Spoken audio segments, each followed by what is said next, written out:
Check, check, check, check, check, check, check, check. Microphone check, check, check.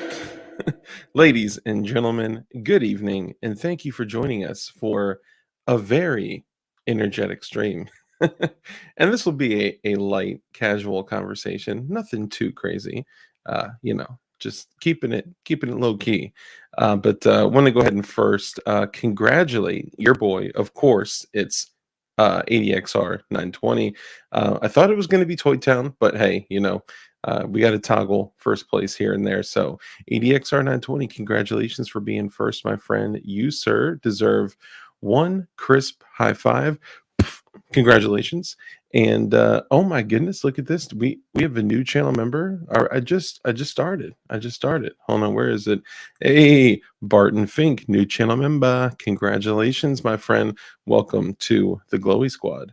This is going to be a good one. Everybody, let's show Barton Fink some love and welcome him to the fam. So let's welcome the channel members as well. We got ADXR 920. Welcome, my friend. We got Kurt 24, another channel member. We got, let's see, ADXR 920, Kurt 24. Hold up. Key ASC, what's up, brother? Thank you for joining us. Another channel member. K Sizzle 83, where you been at, my dog? Good to see you. Another channel member. We got C&T Designs and Arms. He says, what's up, perps? Channel member. Detective John Kimball. It's not a Tuma. Thank you for joining us. Man Against the Masses, both you guys channel members. Thank you. Who else we got? Night Custom Builds. What's up, brother? Another channel member. Let's see. Got the music dropping. Love it. Jeff Cron. Thank you for joining us, man. Great to see you. Another one of the fam. DB Koopa. What's up, brother? Another channel member. Thank you for joining us. Flying Rich. Another channel member. See, and Flying Rich is like a channel member of everyone, of every channel. I don't know how you guys do it, man. I appreciate the support. Goombeam with the mic drop and the music drop. Another channel member. And who else we got? Hey, and guys, give me a 5x5 if you could. That would mean a lot to me. Crypto, he says, "Oi, what's up, brother?" Another channel member. Jeff Cron, C&T, KC. Which apparently that's some type of like tech thing, key ASC. I don't get it. I don't understand it. But apparently that's a joke. If you're in the tech world, you get it. I do not. Let's see who else we got. Let's see, DB Koopa, Kurt 24, Night Custom Builds, Flying Rich, hey, Rusty, Trombone, Shackleford. What's up, brother? Thank you for joining us as well. DB Koopa, Kurt 24. Key ASC, and of course Barton Fink, our newest channel member. Welcome. Let's see, Joe Morris, what's up, brother? Another channel member. Man, look at all these channel members up in here. We got Mike McClune. What's up, brother? Another channel member. And I want to make sure I don't miss anybody. 5x5. Hey, you know how much work it's taken me to get to 5x5? I'm just saying. Okay, thank you, appreciate that. 25. That's good. Y'all are slick. Okay, Joe Morris, DB Koopa. Okay, so I would like to take a moment and welcome my guest. Oh, and how could I forget? I'm sorry, the honorable mentions, Chamber Defense. Hey, G Webs, what's up, bro? Dang, G Webs is up in here, man. Thanks, brother. Tim Happa, thank you for joining us. Tim Happa, Corey Slater, what's up, brother? Fire Rodder, JC9, what up? Let's see, got Fire Rodder. All you guys, thank you so much for joining us, man. Savinity, what's up? Where'd the guitars go, bro? Savinity Guitars. And Danny Meatball, Moose 47, what up? Okay, so I want to go ahead and jump into it, okay? You may have seen this individual on our show before. You may have seen him on Instagram. You may have seen some of his remarkable designs, maybe in PLA Plus, maybe in some carbon fiber, maybe whatever it may be. I guarantee you've seen it before. Ladies and gentlemen, the one, the only, Danny Meatball. Hey guys. I don't have the little applause board, you know. That's We'll okay. get there. We'll get there. Danny Meatballs. Perfect. There you go. What's up, man? How's it going? Oh man, living the dream on this Yeah, beautiful Saturday night. Yeah, man. I know, right? Admittedly, I'll be honest with you guys. I fell asleep and kind of slept through the first half hour. My apologies. I had people hitting me up. I didn't even realize it. They were like, Dark, you said you were going to be on time tonight. It's 10 o'clock. Are you okay? So it's kind of funny. But so, Danny, if you could let everyone here know who you are, what you do, and where they can find you. Yeah, I'm Danny Meatball. I am an Are We Cool Yet gun CAD dev, and I've been pretty heavy in the 37 millimeter launcher stuff lately. Yeah. And I hang out on Instagram. You can find me there. Oh, yeah. And is it just Danny Meatball or Yep. Danny underscore Meatball? Danny dot Meatball. There's not that many Danny Meatballs. I'm a Yeah, little yeah. guy. Yeah, Danny.meatball. Yeah, I just wanted to double check. Nailed it. Yeah. So what has made you want to dive into the 37 millimeter stuff? That's a good question. I wasn't really into it at first because I was like, it's kind of niche, kind of weird, wasn't very impressive. Hmm. Um, and then these dudes just kept coming out with these sweet designs, and I was like, okay, that's pretty neat. And then Trophy Trout um, was talking about a China lake, right? He wanted to build a China lake, and he had all these ideas in his head. And then Yeah. while he was talking about it, I came up with my own idea of like a GM94 style, so like a reverse China lake. Okay. Um, and one day I just sat down and I had a couple of days off work, and I was like, I'm gonna just pump this out. And so I did, and that was the pump action launcher, and then it's kind of just been going ever since. That's awesome. Here, let's pull this up. We got, I think, let me see. I should have some on the wall. Here, I just want to make sure. The one I pulled up was the newer single shot. Is this, or is this a newer one? No, so that's the smalls. So that is 26.5. Dope. Not the exact same design. It's a smaller version of it. Okay. But yeah, that's pretty much it. I didn't realize you did a 26.5 version. Yeah, so we have a really small, an even smaller niche of or group of dudes who like 26.5 for whatever reason. Yeah. And they were like, yo, man, can we get one of these in 26.5? I said, yeah, absolutely. So Nice. That's pretty cool. I actually went to another developer, and I was like, "Hey, I'm thinking of doing like a pistol in 26.5 instead of like a 37, and make it similar to those like older Bulgarian single, crack open single shot 26.5s." But man, that's basically the same thing. This one is the 37 mil, right? Yeah, it's a little bit more chonky. Yeah. Now I remember this. So for me, when I realized how much more creativity, if one wanted to, how much more room for creativity there is in the 37 millimeter cartridge, like the Bird Banger or something like that. Of course, following all federal, state laws and stuff.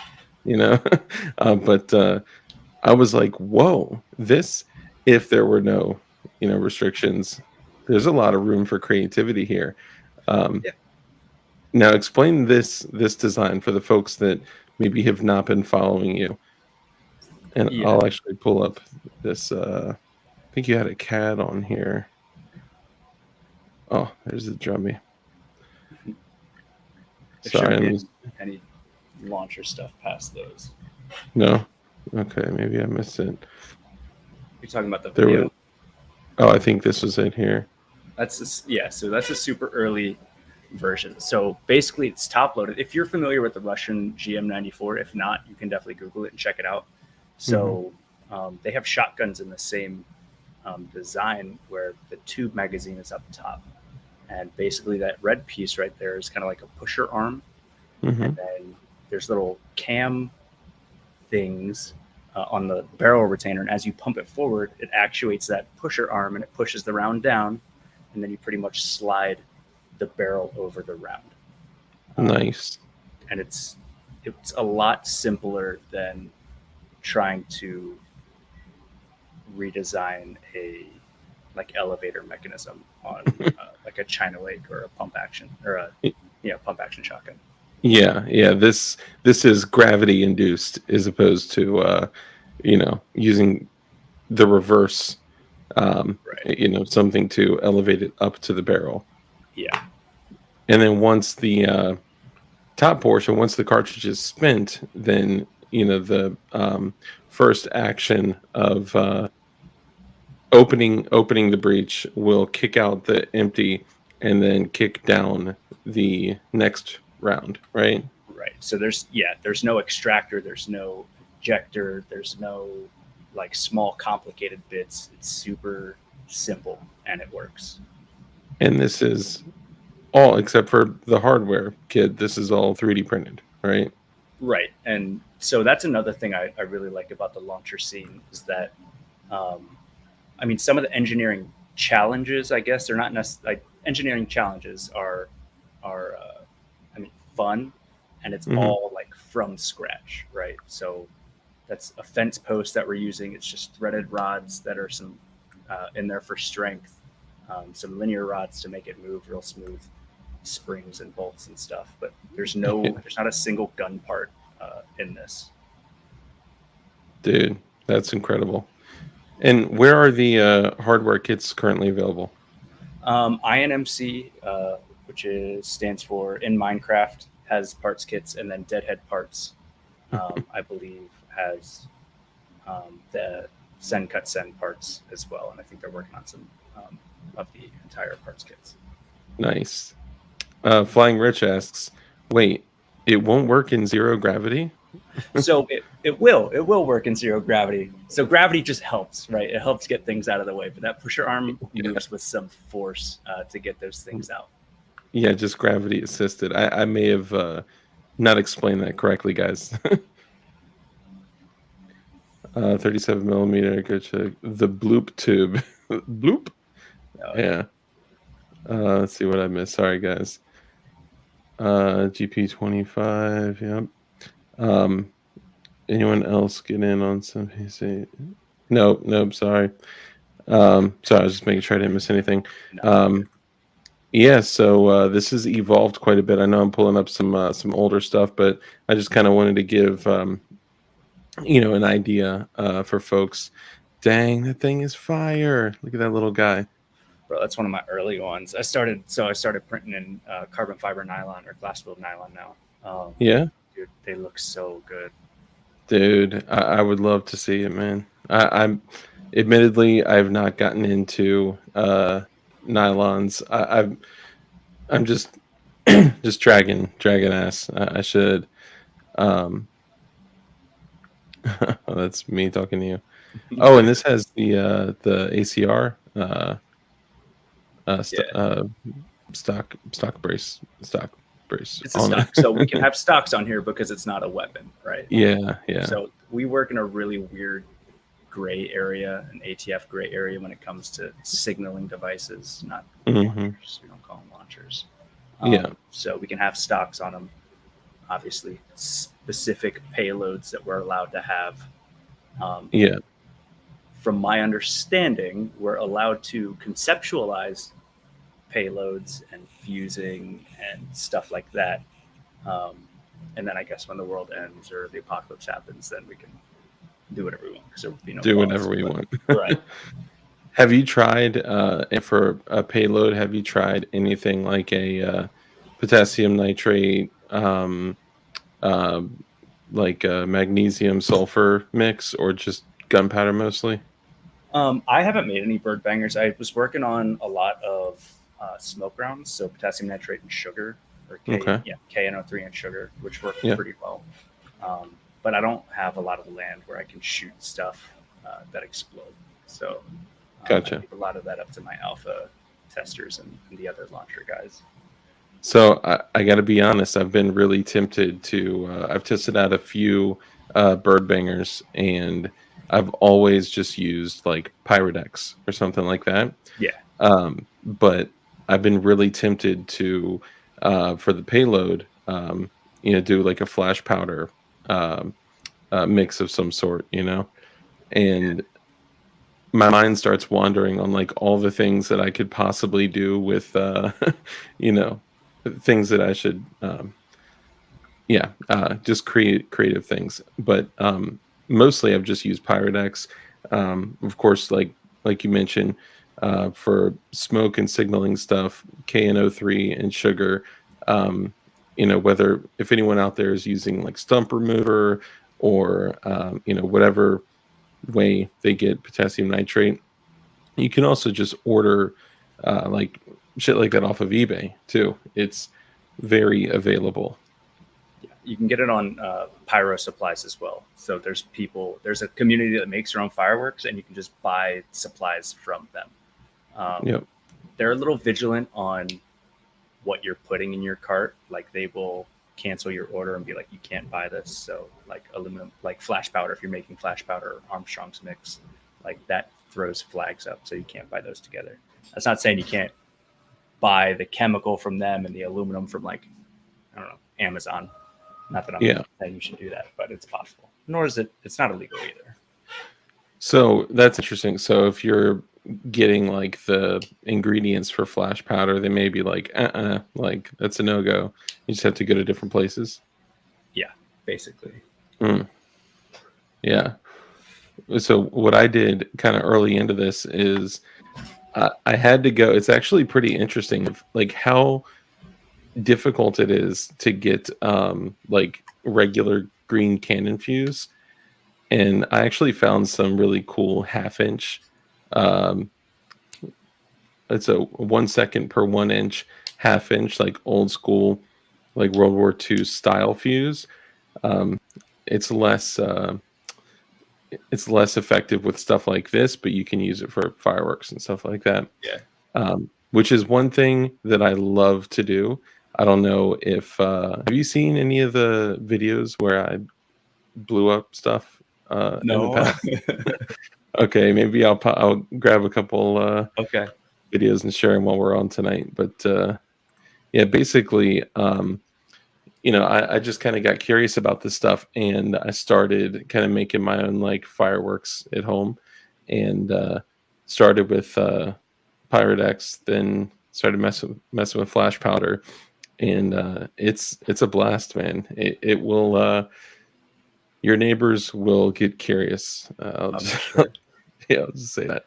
So for flash powder, I would be careful Mm-hmm. depending on its sensitivity, right? So you're talking about putting flash powder in bird bangers. We put a lot of guys will put Pyrodex or black powder and then like an aluminum mix in there to make it a little bit more spicy. Mm-hmm. And what you can do to kind of test its sensitivity, because we're launching them, right? Yeah.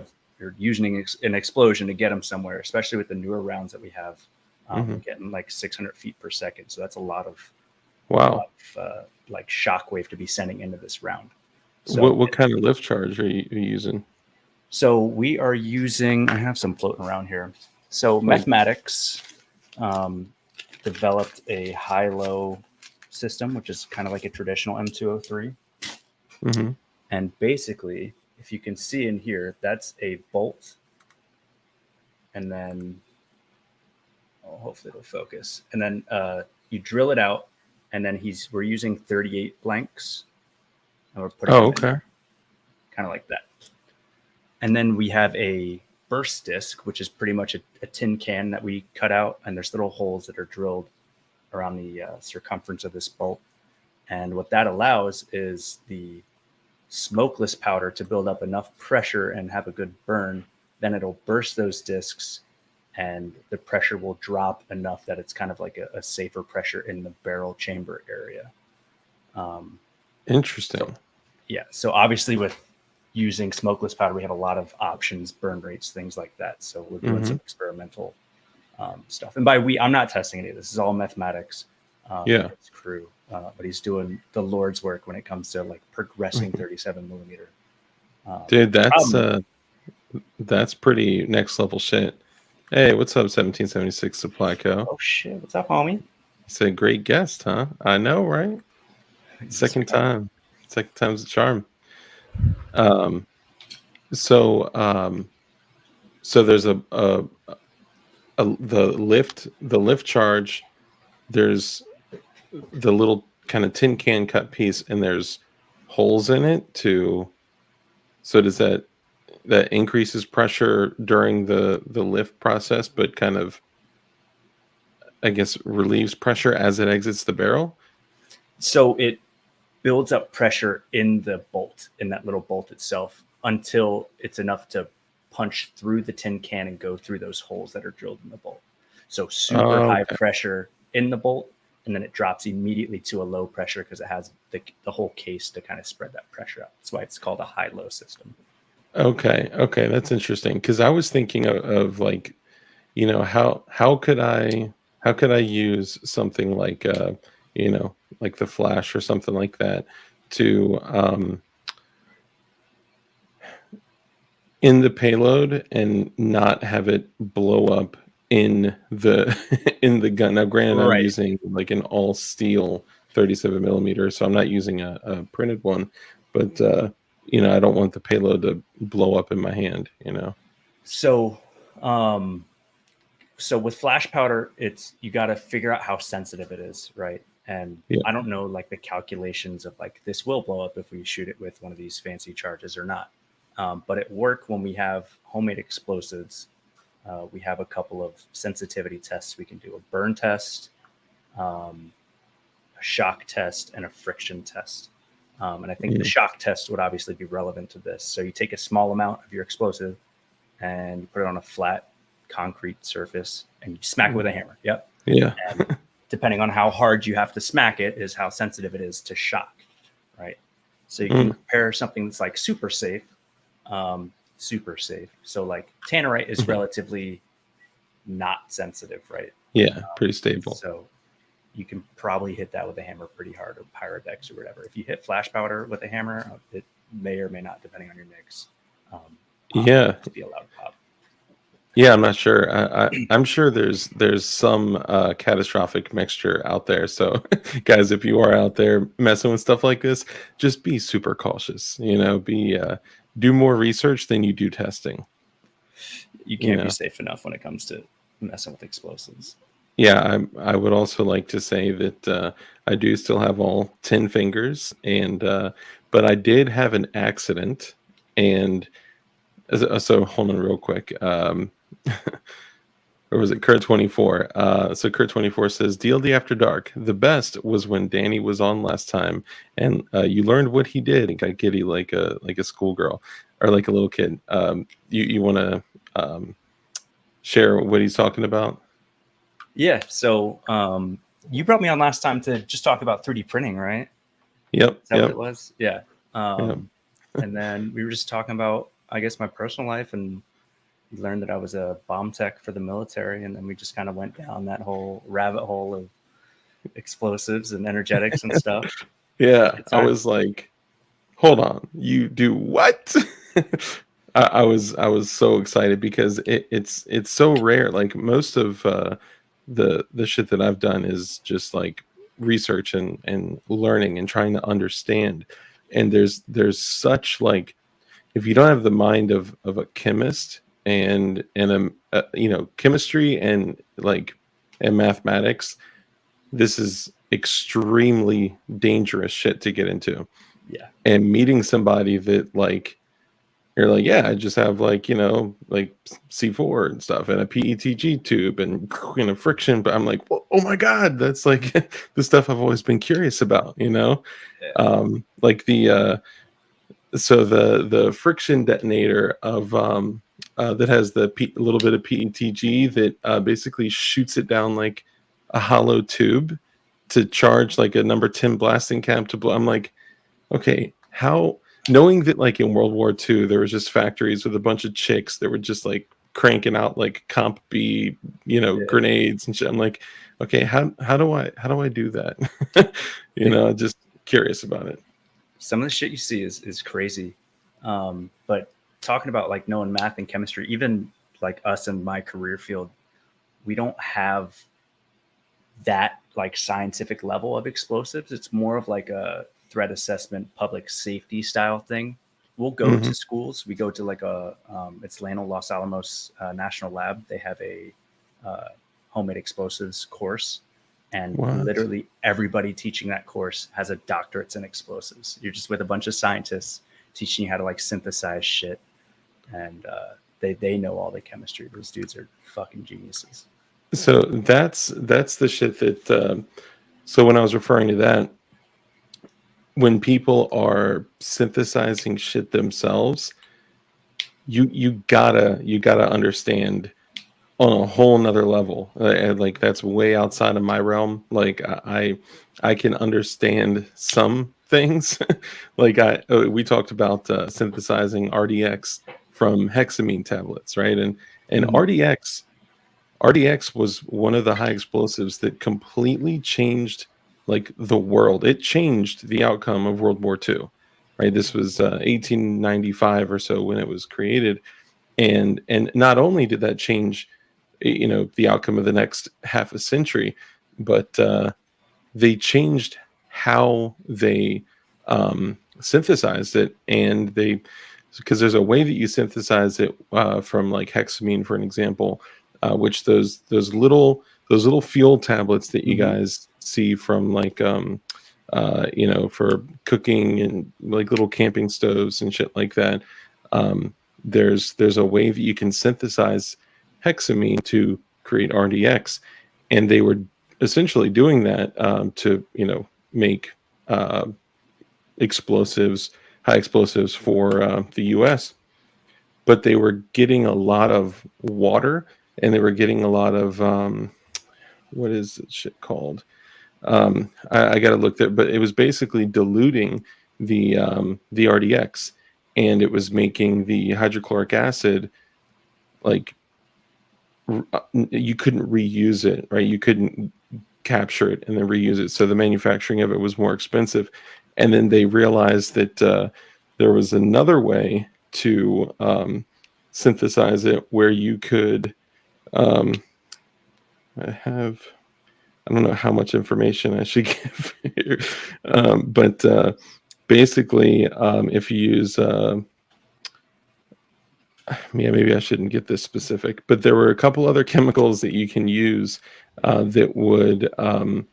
There's three different ways to synthesize it, and they learned of another way that removed the water, which gave you a less diluted product, which gave them a higher yield and also a more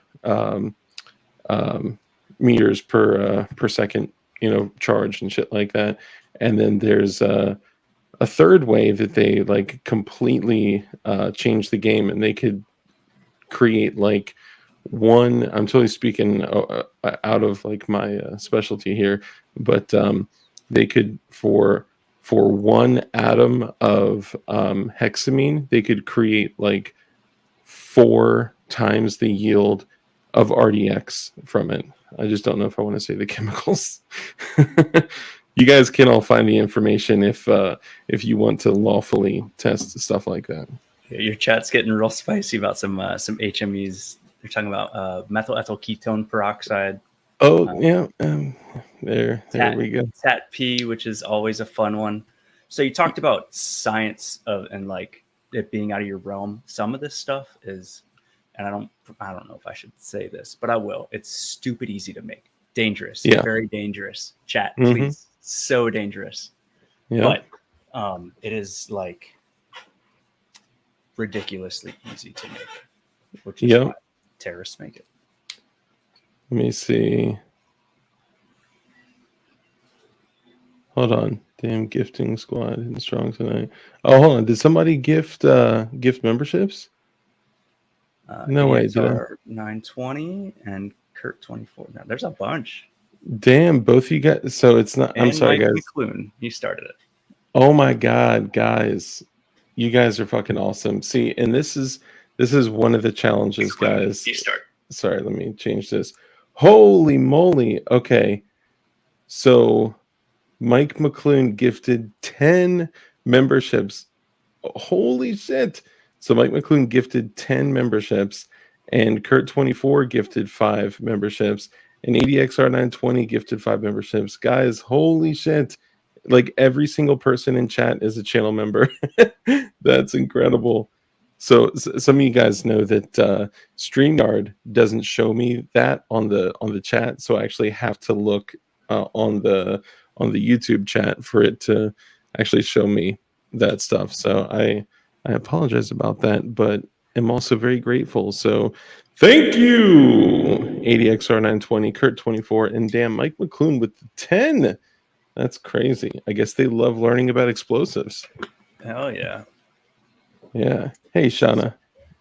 Methyl ethyl ketone peroxide is a very interesting one. Yeah. Because it's a liquid. Yeah. And and you mentioned so the ease of it. So it is, a lot of this is very very simple.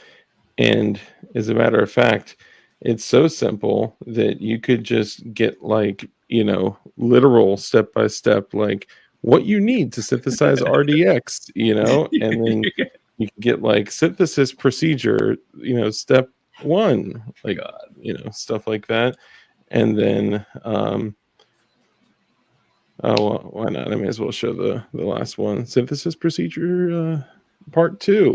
And then, you can even be like, I bought a dagger slide, just and then yeah. So but yeah, you guys are hip to all this shit. Y'all know the deal. But a lot of it is pretty simple. I mean, really what you need is like beakers and a way. Hey, King Henry 47, brand new channel member. Thank you. Appreciate you. Thank you for joining. Bobby Millimeter, aka Puting's Revenge. What's up, brother? Thank you for joining us. King Henry, I appreciate it, man. Thank you for joining. Look at all these new channel members. Holy shit, this is crazy. Guys, y'all are awesome. Thank you so much. Thank you.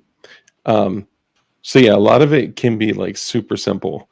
And I find, like flash powder, for an example, like that's super rudimentary, super simple, but there can be really like simple mistakes that you could make it 100 times and not even realize that by you using like a metal spoon or something like that, you could set yourself up for like one day having a huge issue and not even knowing what you're doing wrong, right? Or even just breathing shit like magnesium in, that could always be an issue. A lot of what we've seen and a lot of the reports for like the domestic stuff is because it's so simple, dudes will get really complacent when they're messing with it. And then obviously complacency will lead to them making a mistake or getting too comfortable and like being a little rough with it or whatever. Yeah. That's catastrophic when some shit like that happens. Oh yeah. I mean, we're like, are you familiar with the term diapering? Like when you diaper, Yep. Yeah. So for anybody out there that's ever messed with like flash powder, there's a term when you're mixing the chemicals with like a sheet of paper and a plastic spoon, and making sure that you're not yourself like charged with static electricity. You kind of ground yourself first to make sure you don't blow it. And this is just with the shit in the open, right? Because if it goes up in the open, it's just kind of like, and it'll, like kind of go up in flames, but it's not under pressure. So it's, different, but it will still light some shit on fire. It can still, do some damage to the phalanges. And then if you take it up a notch and say that you're, drying out some, trinitrotoluene crystals or something like that, there's a lot less room for error with stuff like that. But when you're diapering some flash powder, you're taking like potassium nitrate and something like magnesium. You can also use, aluminum powder. You can use titanium. Even you can use any type of oxidizer that's it's kind of like a fuel, and then something like sulfur, and you mix it all around. Um, and then you take the piece of paper and you fold the chemicals all over each other, and then kind of mix it around, fold it all up over each other to kind of mix it all up. But I've seen videos where dudes are literally using like metal spoons and just like shit that's like, okay, you may be able to do this 10,000 times and have nothing go wrong. And then one day, just one little static electricity charge, and then boom, like something bad could happen. So be careful. Be careful. Yeah. So what kind of stuff have you worked with mostly? So we don't see where I'm located. We have a lot of public bomb squad or state bomb squad guys. So we don't really go respond. It's called defense support of civil authorities, or DISCA. We don't do a lot of that here because they're capable of doing it themselves. So a lot of stuff that we mess with is a lot of military ordnance that's either damaged, expired, whatever needs to be disposed of. So we go handle that and take care of it. So you blow up old shit. Basically, or new shit that somebody dropped on a flight line, or dropped it when they shouldn't have, or the jet like mangled it up, or whatever it is. Okay. And in that, so I know you mentioned like C4, lots of C4. Yeah. Mm-hmm. And you probably have like blasting caps all over the place, like, like empty beer cans in a drunk's car or something like that, right? For sure. Yeah. Yeah. So what I've never actually held a blasting cap in my hand. What are they like? Are they really 1 through 10, or is 10 the most common, largest? So we have the military uses a different designation system. So we use M6 blasting caps, which I think are equivalent to number 8. M6 is our electric blasting caps. M7 is our non-electric blasting caps. So that's like a friction, or how's that set off? So non-electric uses time fuse. It's light cannon fuse, but it's a lot more robust and very standardized, right? So when we're doing non-electric, we'll get our time fuse, we'll cut a certain length of it, we'll do a test burn, and then we'll count how long the test burn goes for. And then from that, we can calculate how much time fuse we need for a certain amount of safe separation time that we want to get away from the explosives. Once we get that, we'll cut it, we'll crimp the blasting cap onto the time fuse. And then on the other side is an M81 or an M60 igniter. It's similar to the friction, except there's just a little like shotgun primer in it. So you're pulling a striker back and it releases, hits the striker or hits the primer, ignites the time fuse, and then you just wait. Damn. So I've noticed a lot of explosives are like that, where it's not just, one compound. I mean, you're dealing with like 4 or 5 chain reactions for something to go off, right? Like, the friction or striker system, shoots down a little bit of fire like this, and then it lights something that, causes the next chain reaction that hits a blasting cap, that hits a primer, that hits the main, explosive, like that kind of thing. So we call that an explosive train, right? Really? So, yeah. So you want, obviously you can't just set off RDX with nothing, right? So you need more sensitive explosives, less of it. And sometimes those aren't sensitive enough. So you need even more sensitive, less amount of explosives. So it is the firing train of small amount of really sensitive that leads up to the bulk explosives, or your main charge. Okay, interesting. So then kind of walk me through that explanation again. You had said that you're letting off like an M6 blasting cap or something like that. How would you do it with a non-electric? Like walk me through the train.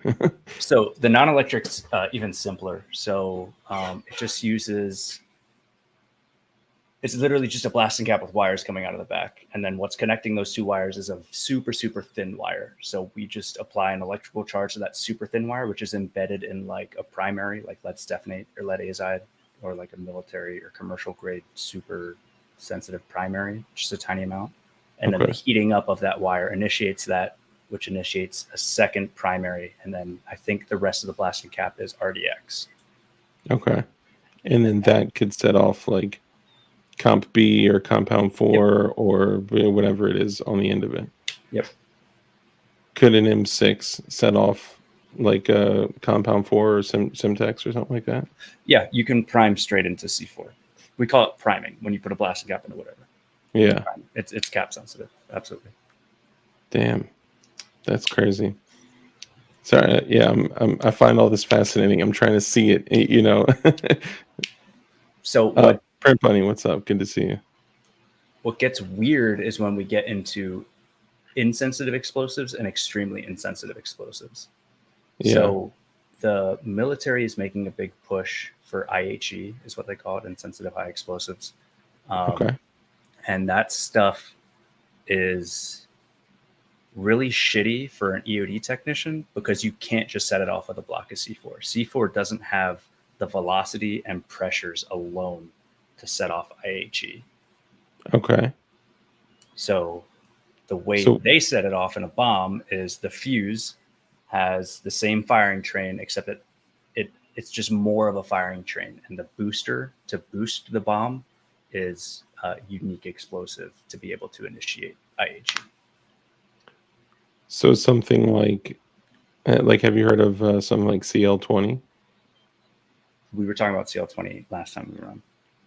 So apparently CL20 is one of the most powerful, like, man synthesized explosive. And this shit's like over 9,800 meters per second, or no, 11,000, something crazy, like over 10,000 meters per second. They actually use for almost every single domestic ICBM to date that we're using, the lift charge that can make it go all the way around the world twice is powered by a like muted, diluted version of CL20, which I've heard, by the way, that you can make in your garage with hydrochloric acid and speaker wire, copper speaker wire, and shit like that. I'm sure there's much more to that. I'm sure it couldn't be that easy, guys. But like, what would an example of like an IHE be? Let's see. I got it up on a Wikipedia page. Okay. So IMX 101. It's all these like names of whatever. So PBXN whatever or IMX whatever 101 LX17 PBX 9502. They're just whoever made them names them, and they're just classified as insensitive explosives. But insensitive explosives aren't necessarily powerful explosives. Mm-hmm. They are just very safe explosives. Gotcha. And that is why the military uses them. So they're just more stable, right? But they're less. So like somebody mentioned TAT-P earlier, right? Like TAT-P has got to be one of the most sensitive, types of energetics out there, right? And I imagine they talked about TAT-P in the class that you went in, the homemade explosives, right? Yeah, of course. What kind of other shit did they talk about in there? So a lot of primaries, a couple of secondary explosives. So ETN, or erythritol tetranitrate, which is one of my favorite ones. So it's very similar to PETN, which is what's in det cord. Pretty simple to synthesize. ETN, TAT-P, HMTD, methylethyl ketone peroxide. They just went down the whole list. So for each explosive, you touched on it, there's a fuel and an oxidizer, right? So most explosives are classified by their oxidizer, whether it's peroxide based or chlorates and perchlorate based. So each category has, or each oxidizer has a different category of explosive that it's in. Okay. I thought I had a page here to show the synthesis of PET, and I was just going to pull it up just to, just in case people were curious. Isn't that what's in the what is it? It's the friction, some type of friction, like a detonator, like tube, right? I think we talked about that before. Shock tube. Shock tube. Like small powder explosives all the way through. And I believe it's PETN. Something like that. Yeah. It's very sensitive. Petin is the most sensitive secondary explosive. It like teeters the line of primary and secondary. Really? Yeah. If you hit that cord with a hammer hard enough, it'll go off. If you hit C4 with a hammer, it will not go off. You cannot set off C4 by like lighting a fire or shooting it or whatever. It's extremely safe. Yeah, so it's totally resistant to, well, not totally, but highly resistant to temperature, impact. You could drop it, throw it, drop it out of a plane, like nothing's going to set it off except a high explosive. Right. But it's very susceptible to a sympathetic detonation, much like tannerite. So the first time I got curious about this was when I was watching a dude shoot tannerite, right? And you see these guys, they'll take like, huge rubber bins, like those like big Rubbermaid bins, and they'll fill it all up with tannerite and shoot it. And that's when like dumbasses are like dodging lawnmower blades and shit like that. But I saw this one video where this guy, made like 10 1-gallon, buckets of tannerite, or, they're closed containers, but he shot one and then all of them went off. And I was like, whoa, okay, hold on.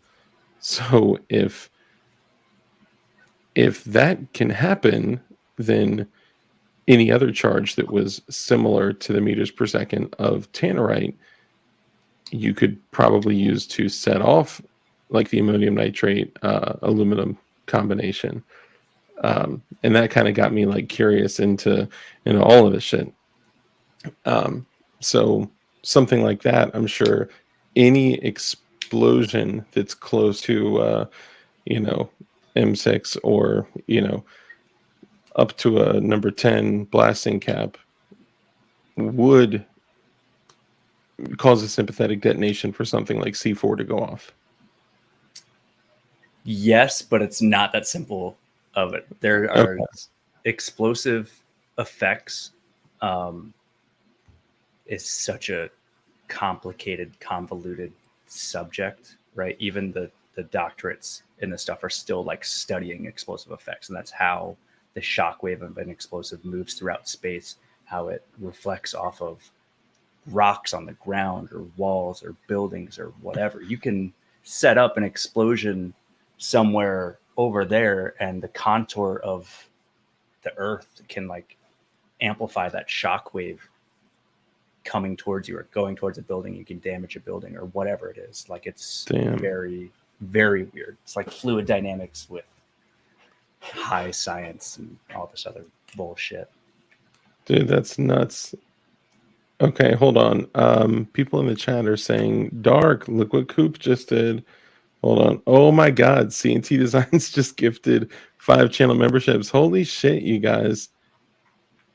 Dude, like every single person chat here is a channel member. This is crazy. Guys, thank you so much. Look at that. See, I bring in Senor Meatball and you guys just get all give crazy. This is crazy. So C&T Designs and Arms, Kurt 24. Does it give a breakdown of who became a channel member? Hold on, let's see.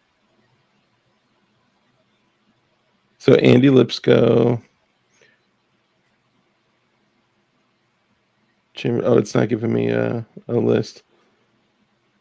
Dang. Hey, but C&T Coop, bro, thank you, man. Coop, ADXR920, Mike McClune. Damn, it shit's still up there. That's crazy. That's awesome.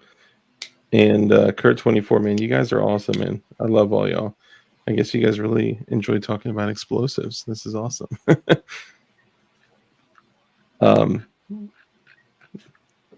yeah. We are all about your balls.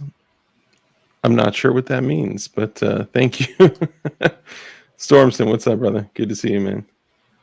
I'm an unofficial channel member. You are, Ting Ting. You're always a channel member. Chippewa Kid, what's up, brother? Okay, so you had mentioned you'd said a couple times one is your favorite. The methylysyl, which one was it? ETN is my favorite, erythritol tetranitrate. Okay, erythritol tetranitrate. Now that's similar to like trinitral toluene, like a TNT kind of charge, right? Erythritol tetranitrate uses erythritol, which is a sugar substitute, right? Okay. So the same sugar or the same substitute that's in like Sweet and Low or whatever, there's like fake sugars. You just use that, and that is your oxidizer. Really? No, I'm sorry, that's your fuel, and then you use nitric acid to synthesize it, and it's castable, so you can heat it up and melt it carefully, of course, because heating up explosives is never a good idea. And then it flows, so you can flow it into things like plastic cups. Sorry, I was just taking a note of that. You should check it out. ETN's pretty neat. And ETN, so we talked about Petin being on the line of secondary primary. ETN is slightly more sensitive. When it comes to primaries, it is relatively insensitive. So it's safer, depending on how you make it, than like TAT-P or MEKP or whatever. Drugs are bad. Explosives are good. Okay.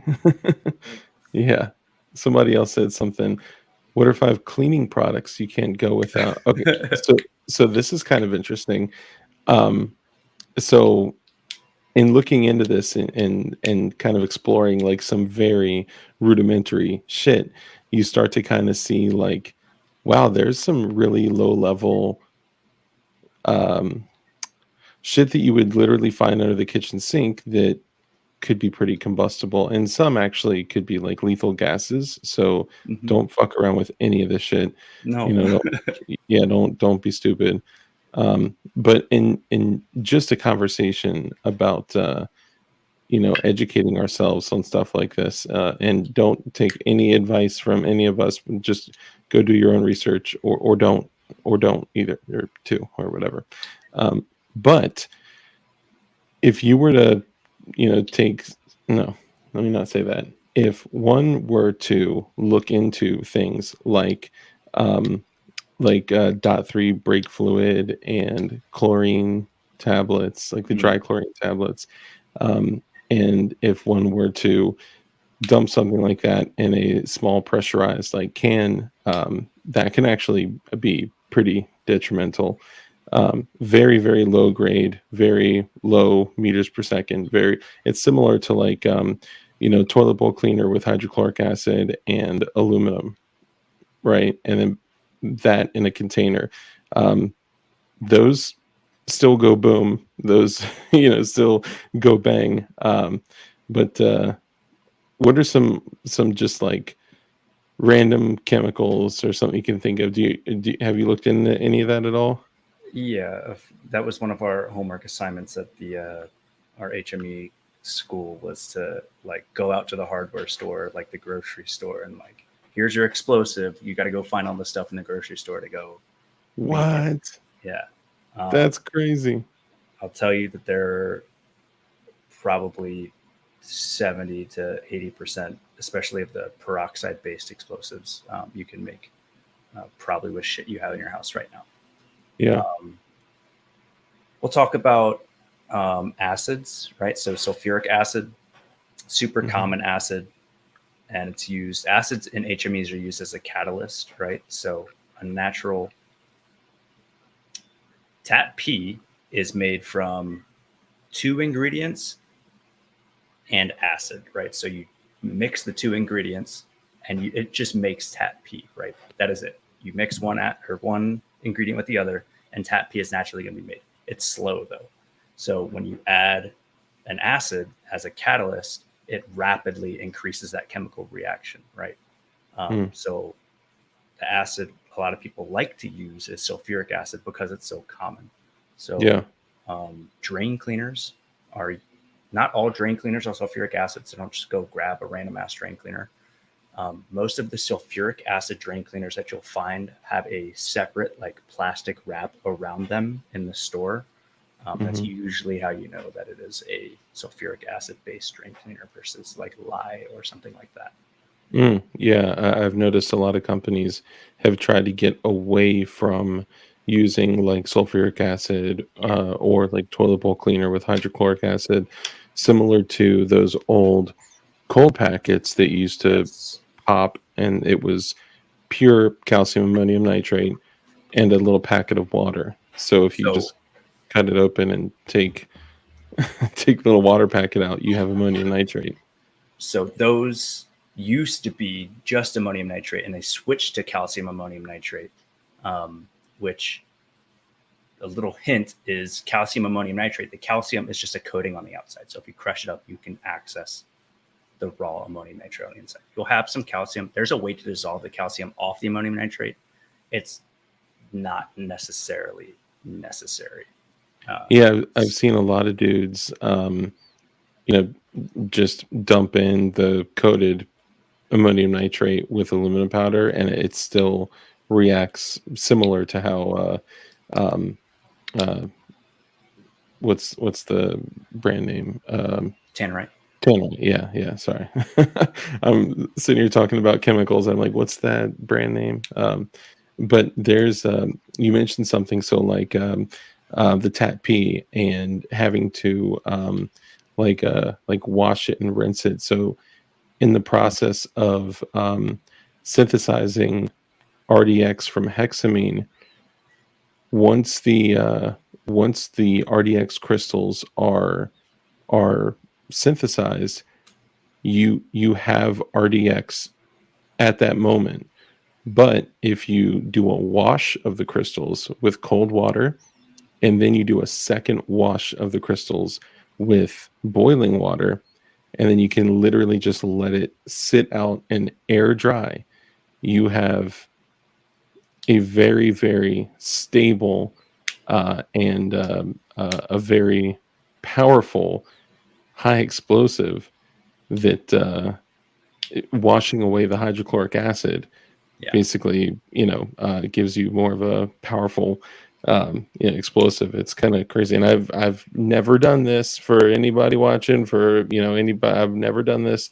I would never do anything illegal because I have family and stuff, and I don't want to lose everything. I'm just saying I've read into this shit. Okay, guys. So I've done this before, not with RDX, but with TAP P. So that process you just described. And he's allowed to. He's allowed to. Yeah, that process you just described. This was in a controlled lab paid for by the government. That process is called recrystallization. So you're right. With the acids that we use as a catalyst, when those crystals form, that some of that acid gets trapped on the inside of those crystals, right? And that leads to instability and inefficiency of the explosive itself. So you wash it. We usually wash it with a sodium bicarbonate, which is baking soda, which is a base which neutralizes the acid, but it can't neutralize the acid that's stuck in those crystals. Based. So you find, whatever solution that explosive is soluble in. With TAP P, I think it's ethanol. So you dissolve it in ethanol, and then for TAP P, you have to pour water in it because ethanol is not soluble or doesn't mix with water, whatever, high science. Mm-hmm. And those crystals will reform almost instantaneously. So when they dissolve, that's releasing all the stuff that's on the inside. When they reform, it is a more pure explosive. Farmer James says, my wife says I may not engage anymore tonight. Thanks, fellas. Hey, this is all, we have a bomb tech. Okay. Sorry. We have a bomb tech talking about this stuff. Like, it's just a lawful conversation of 63 interested parties. 65 interested parties that just want to talk about things that make you go boom. That's all. It's and there's this thought. And Farmer James, if you are going to leave, if Mrs. Farmer James will not allow you to hang out, then I bid you adieu and farewell. But if you do want to hang around and lawfully discuss this very lawfully stuff, then that'd be awesome. But we don't recommend that anyone do anything like this, and don't do anything crazy. No. But I will say this before we jump back into it. A lot of people say there's like a saying. People are like, God made man and Sam Colt made man equal or something like that. The ultimate equalizer isn't your Colt. It isn't your 1911 or your Glock or even your AR, your AK. The ultimate equalizer is energetics. That is the only thing that could make one individual so dangerous. And it's probably a bad way to say it. I don't having the knowledge and the information. If everything that we know and love, if the world were to fall to shit, having that information could be priceless. That's all I'm saying. Sorry. We'll put it this way. There's a reason that in Afghanistan and Iraq that a poverty-stricken country and fighters with no money and no high-tech equipment were able to destroy multi-million-dollar pieces of equipment with $20 worth of shit. Right? Yeah, very true. Certainly an equalizer. Yeah, that's a much better way to say it without sounding like a terrorist. So the way I'm justifying this, in case my bosses or somebody's watching, is a safety aspect, right? I want to teach not the ways to do this safely. I want to emphasize that you absolutely need to be safe if you are even researching this kind of stuff. Curiosity, 1,000% killed the cat. And explosives is how it happened. I just realized, by the way, that you're rocking a Serialist shirt. Oh, yeah, and I just hung mine out to dry. So hell yeah. I didn't get the minty green one though. That is fresh. I like that. Dude, I love it, bro. Yeah, that's awesome. I'm be on their show on Friday. Oh, are you really? Yeah, I'm be on the panel. I'll be submitting a build, and I usually do. But hey, Frag Out Designs, what's up, brother? I usually do, but the past couple weeks I've been slacking. I got a GG3'd out lower here that I didn't do anything with yet. I got a couple Glock builds, but every time I submit a Glock, they're like, another Glock. Sorry, it's what I do. Can I show you what I submitted? Yeah, please. It's a signaling device. Am I allowed to show that? Sure, let's take a shot. If you see the counter at the top that says there's 66 people in here, see that go to 0 like that? So maybe we should say that for YouTube moderators, this is not a firearm. This is just a signaling device.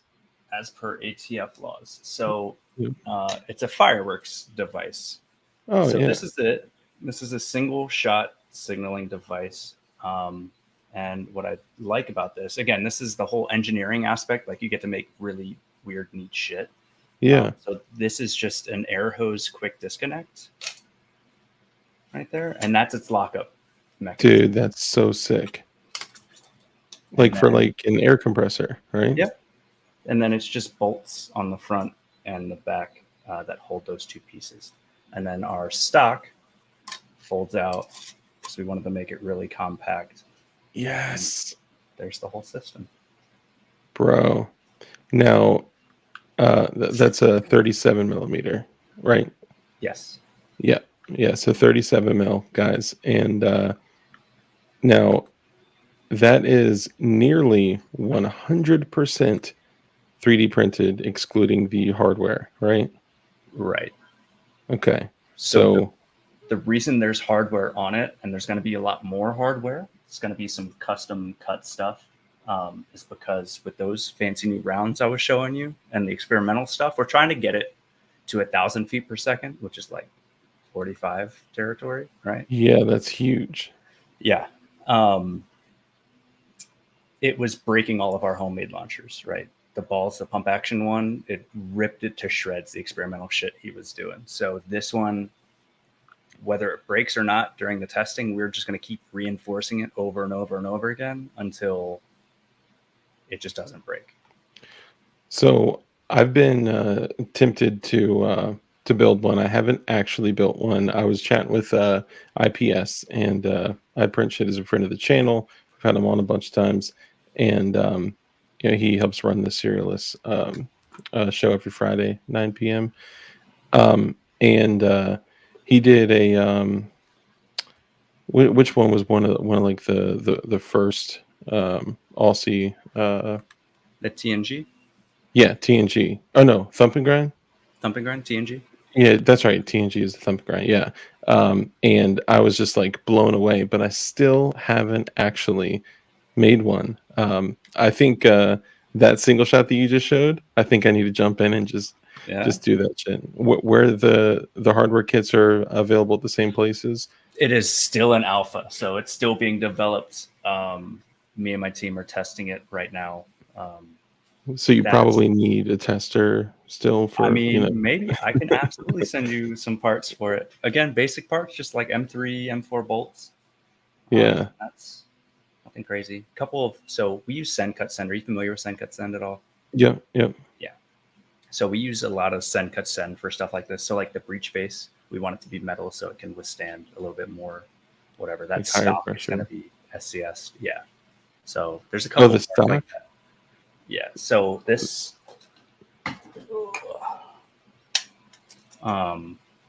see how these are printed, but that's just so I can test the dimensions of the Send Cut Send stuff. So this is just 2 plates, and then it has some spacers in the middle here and here. And then this will just bolt together once I get the metal bits in. So it'd be 2 plates stronger. Okay, so it'd be like 2 plates with a printed spacer. Yeah. Yep. Dope. And that spacer has a little sight, kind of like a shotgun sight that runs all the way through it. So you can. Okay. You're going to point at whatever you're shooting at. Hopefully it's the sky and not people, because that would make a destructive device. But yeah. Point and shoot is kind of the idea. Yeah, and for the people that are going to send me messages after all this and be like, hey, what do you think about these 40mm baton rounds, and what do you think? Anything that is anti-personnel is illegal unless registered as a destructive device. So just use that as a guideline, right? Anything that is intended to be anti-personnel is a no-go unless you're an 0702 SOT and are registering it as a destructive device. So smoke, flare, signaling, like bird bangers, you're aiming at the sky for fireworks and fun, folks. Surprisingly, gas rounds are legal according to that ATF letter, which is weird. Yeah, like CS gas. Yeah. Okay, so I have a concept on this. Okay, I do too. Okay, good. So there are different types of like oleocapsicum like pellets, right? Mm-hmm. So if one were to fashion some type of KNO3 or potassium nitrate and sugar mixture, and in that mixture, so for everyone out there listening, potassium nitrate or KNO3 and sugar mixed together gives you a smoke grenade, smoke. Yeah, smoke grenade. I was thinking the word grenade is probably a bad idea, but it's just mix. A smoke. Yeah, smoke mix, right? Just like the ones you buy at the, at the firework booth where you light the tent, where you light the fuse, you throw it out and it just puts out all the smoke, right? So if one were to fashion one together that had some type of, capsicum powder, tablets, balls, like something like that inside the mixture, would that make it a type of capsicum smoke button? Like, would that be an effective option? So I don't know, and I haven't tested it, but that's eerily similar to what I was thinking. Really? So cayenne pepper is dissolvable in organic oils, like Mm-hmm. olive oil. So Yeah. if you were to dissolve a bunch of cayenne pepper, which is relatively cheap, which is why I conceptually chose this option. I haven't made any of it yet. If you just put a bunch of cayenne pepper and olive oil, dissolve it, and then, so for KNO3 and sugar, that is rocket fuel, right? So if you pack that dense enough, it's rocket fuel. When you add wax to it, the wax atomizes, and that produces like a super thick smoke. So instead of adding wax, if we added the olive oil and cayenne pepper mix, that might atomize it, and then you Interesting. might get a nice CS smoke out of that. I don't know though, but adding any kind of capsaicin or whatever, that kind of stuff into the mix should atomize. I think the only issue is, and please, if I'm going down a rabbit hole, tell me to stop. No, you're doing great.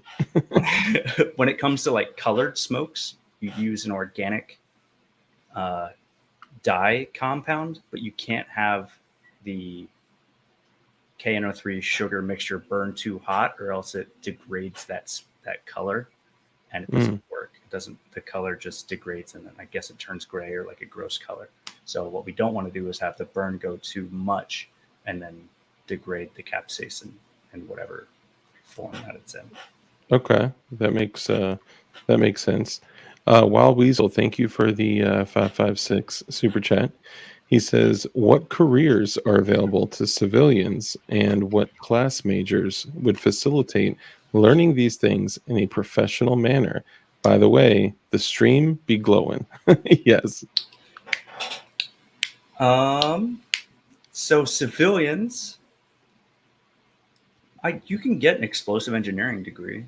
It's very niche, but you can absolutely go get an explosive engineering degree. I'm pretty sure like a regular chemistry degree would also teach you these things, so that you're not learning explosives. You just kind of like stumble upon it. Yeah. Nile Blue, Nile Blue on YouTube. He's just like a mad chemist. And from Canada. Oh, nice. I need to. Maybe I've seen Nile Blue. That kind of sounds familiar. He has Nile Blue, Nile Red, Nile Green, but they're all like chemistry things on YouTube. Anywho, he talks about how easy it is to stumble into like, whoops, I'm accidentally making methamphetamines or whatever. And I can assume that explosives are kind of the same thing when you're doing like a chemistry degree. Yeah, I mean, some of the channels that I've watched that are very, because to get down to like the technical aspect of, to create this, you need to do this and remove these atoms and then do this and then wash it with sodium bicarbonate and then cold water and then boiling water and like that kind of thing. Like it's almost like that there's no way to venture into that realm without getting into chemistry, and there's no way to get into chemistry without venturing into that realm. It's kind of like two different aspects of it. So yeah, but to answer your question, I don't know. The first thing that I think of is like, military law enforcement, and then the other things are like, get your FEL, get your federal explosives license, and just go learn stuff. Probably not in that order. Go learn stuff and then get your FEL. But go see if you can sweep the floors over at Ordnance Lab. I'm sure they'll teach you a couple of things. That'd be pretty. There you go. Dope. Yeah, if you guys, if you watch Ordnance Lab and you go look at every single video they post, and you see a guy in the comments saying CL20, when, question mark, that's me. and I've been getting like more specific, like, okay, all right, hydrochloric acid, copper wire, like that kind of thing. But I don't even know how to synthesize that. I'm echoing the words of the late great, who he's still alive, but you know what I mean, the great Dugan Ashley, formerly of Carnicon, was around in the beginning of this channel, and that was it was so important to him, like having the knowledge and information available for people to be able to synthesize explosives on their own, that when he was having a really, really difficult time with MS, and he did his video of him, he thought he was dying, he thought he was passing away, his body was like shutting down from the medication he was on, in his dying proclamation, if you guys go back and watch it, he said, "I'm so sorry I didn't finish the explosives, tour kind of thing. I did make a lot of advancement synthesizing, excuse me, synthesizing CL20 in like a beaker." And he goes through and he basically lists the ways that he was doing that. Like, that's how important that shit was to him. So shout out to Dugan if you're out there. Miss you. Love you, brother. So chances are I ran into some of that stuff recently. We do range clearances. Okay. So bombing ranges. The aircraft come and drop bombs. They don't always go off. So we go out there, make sure it's safe, take care of anything so they can come do maintenance on the range. Well, at this specific base we were at, they also ship in ICBM motors for detonation. Damn. Thermal treating is what they call it. We just blow them up. You put a block of C4 in it and it goes off. And it's funny that you talk about that it is a super high explosive, because it was weird to me when I think it was a stage 2 to, I forget which ICBM it was. So it's this giant, like 20-foot long, 10-foot tall cylinder full of explosives. And it was labeled 1.1, which is strange because I'm used to low explosives or rocket motors being 1.4. Maybe 1.3, right? But it was labeled 1.1 G. And I was like, that's weird. And this all makes sense now that, like you're saying, if they're using it, diluting it maybe a little bit to use as rocket fuel, solid rocket fuel. Yeah, that's crazy. So you probably blew up some type of muted out, diluted version of CL20. Yeah. Which I got to pull it up now. I'm curious. So CL20 MPS. Oh, shucks. CL20. I want to see what the meters per second are. So whatever it was, I think the rocket motor weighed 20,000 pounds. Our NEW, which is net explosive weight, or NEW QD, which is our TNT equivalency, was like 50,000 pounds. So it was very spicy, whatever it was. Damn, that's crazy. Oh my God, I probably should not be looking this stuff up. Hexanitro, hexazisowertzane, also called HNIW and CL20, is a polycyclic nitroamine explosive, 9,500 meters per second. Yeah, that's some big boy shit. Now C4 has, would you agree C4 is a high explosive? Yeah, of course. 8,100 meters per second. And that, like, C4 will vaporize shit. So CL20 is one of the highest explosives that one could synthesize on their own. Let's see. Just get powdered copper. Iron oxide is just rust, and so on. Yeah. So here's the interesting thing about that. You could take a spoonful of aluminum and literally take a lighter and light the top of the aluminum, and you'll just get some kind of slow burning, like embers, right? It'll just kind of slowly burn away. And then the moment that you increase the oxygen, if you go and you just add oxygen to it, it'll just completely go up with a huge glow, because that's how these chemicals are. They're, when you add oxygen, or when they're going to react differently under different situations. So the world of explosives has gotten like so fucking smart and specific on like exactly the way that they make certain things,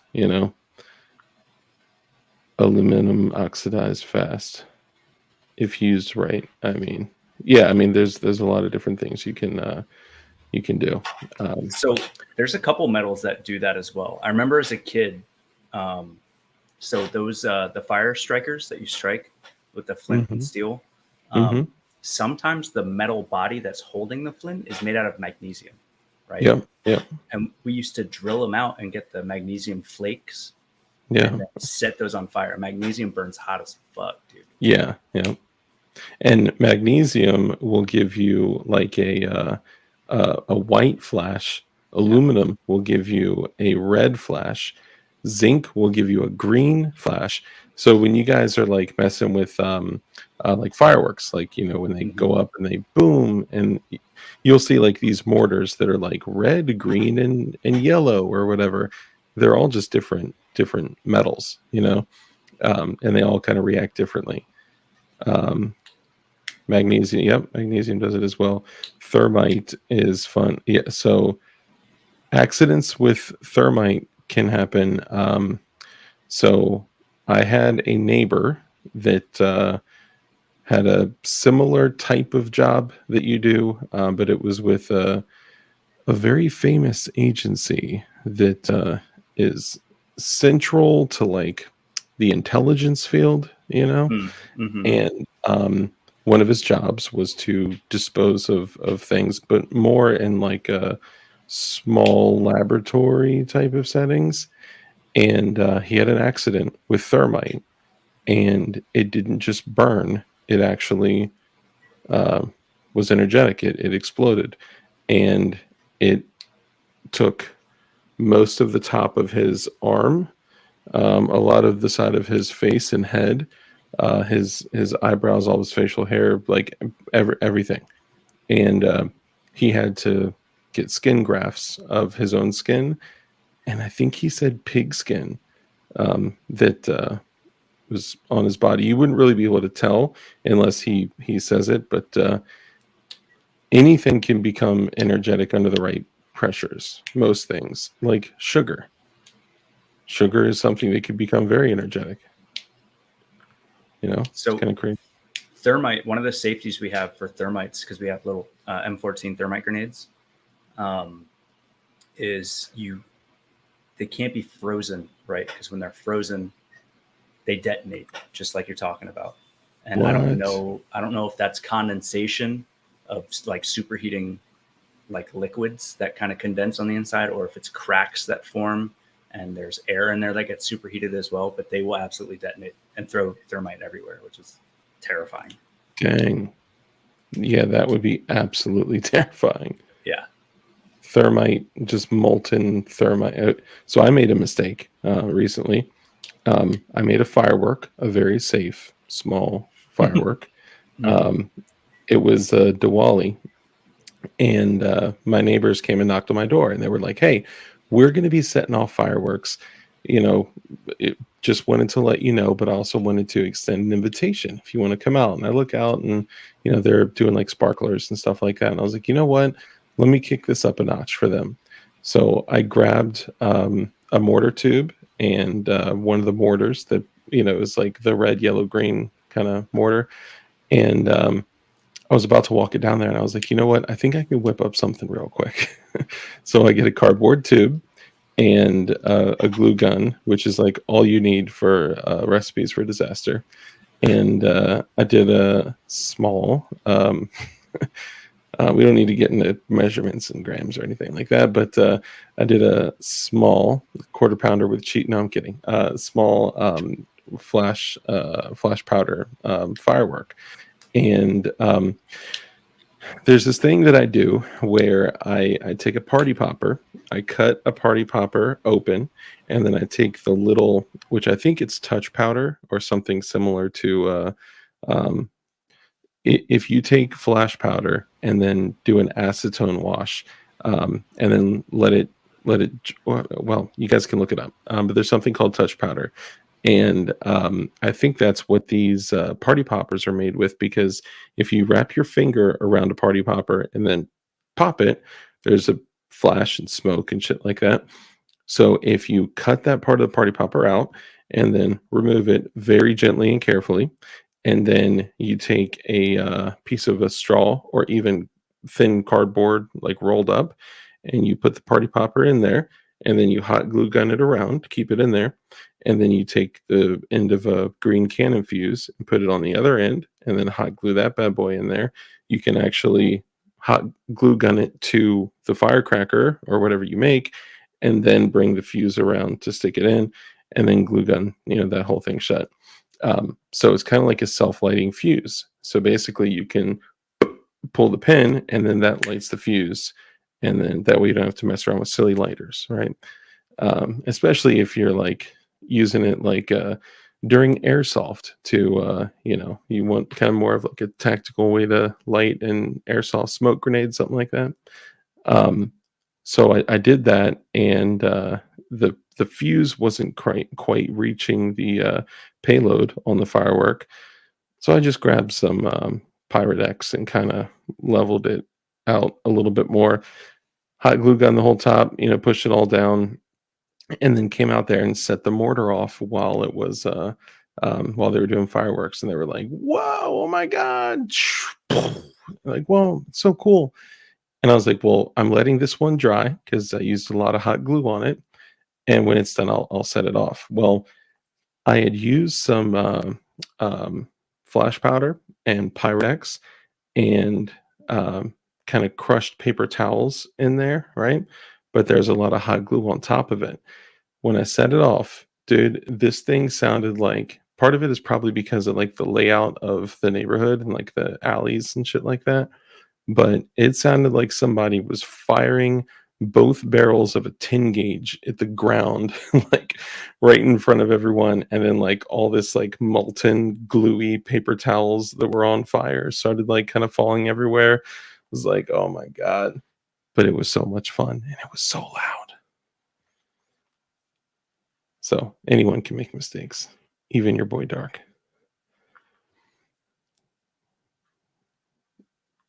Oh, you're still muted.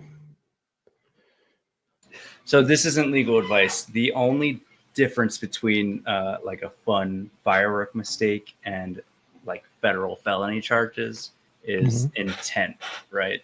So got to make that super clear that something as simple as adding like BBs to the outside of what you made is like federal prison, bro. The ATF will just be like, yeah, you're making bombs trying to kill people. Yep. Whatever. Yeah. Or what the package is in. So I very specifically said that was a cardboard tube. If someone were to upgrade that to, I've even heard plastic could be confused. But if somebody were to put that in something like metal, that's a no-go. There's no way to get out of that trouble. So don't even mess with that stuff. And if you are here and you're trying to learn this stuff for bad stuff, get out. Get out. Right now. Sorry. Even if you took what you made, which in your intent of using it was perfectly fine, and like threw it at somebody, that reclassifies the entire situation. Good point.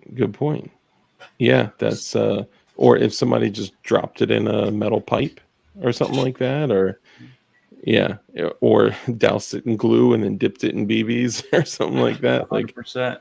Yeah, it's I would say, I would venture to say that the majority of people here don't want to hurt anyone at all, right? I think they, a lot of people, yes, metal tube is bad. I think most of the people here would just kind of like to do this type of research and understand explosives, for the information and the entertainment and the education. But also, it's a good thing to have in your back pocket if if you need to. Absolutely.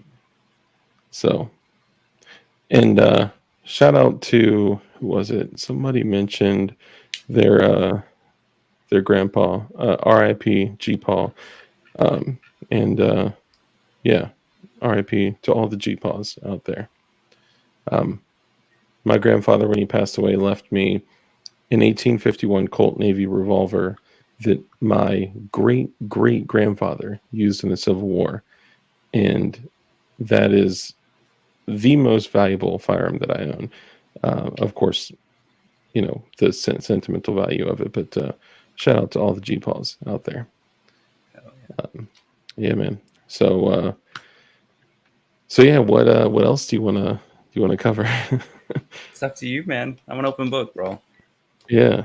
I really would love to test some of those 37 mil rounds that you have with like the washer and the whole thing you got going on there. How do I are there kits for those, or are those just alpha right now? There are instructions on how to make them. I think Mathematics, also known as Dick himself, on Instagram, if you want to hit him up, he's a lead dev for that. Okay. He's made a few to send out for the test guys. I don't know if he's going to make them as part kits or not.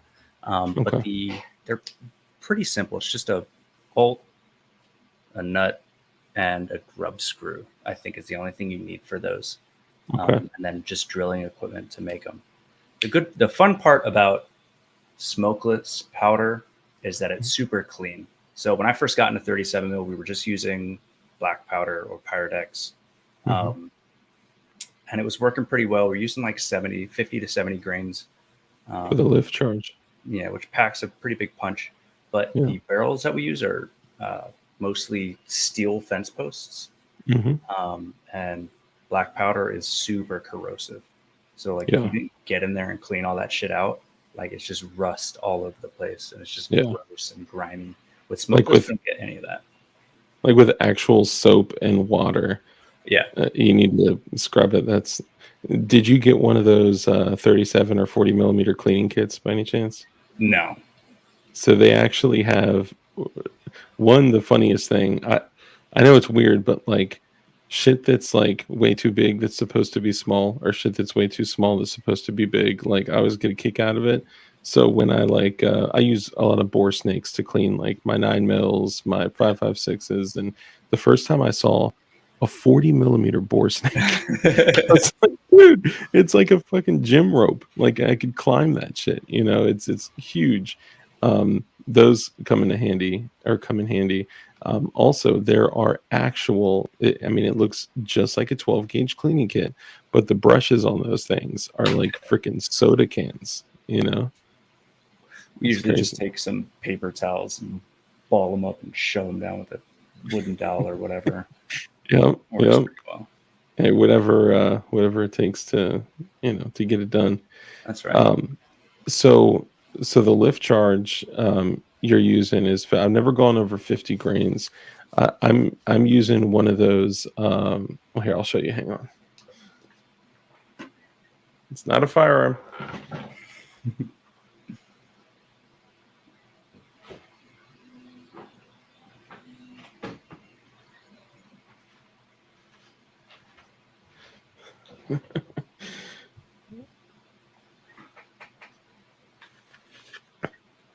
And I'm sorry, guys. I haven't really been paying attention to chat tonight. I'm so sorry. Hey, 3D Arms. What's up, brother?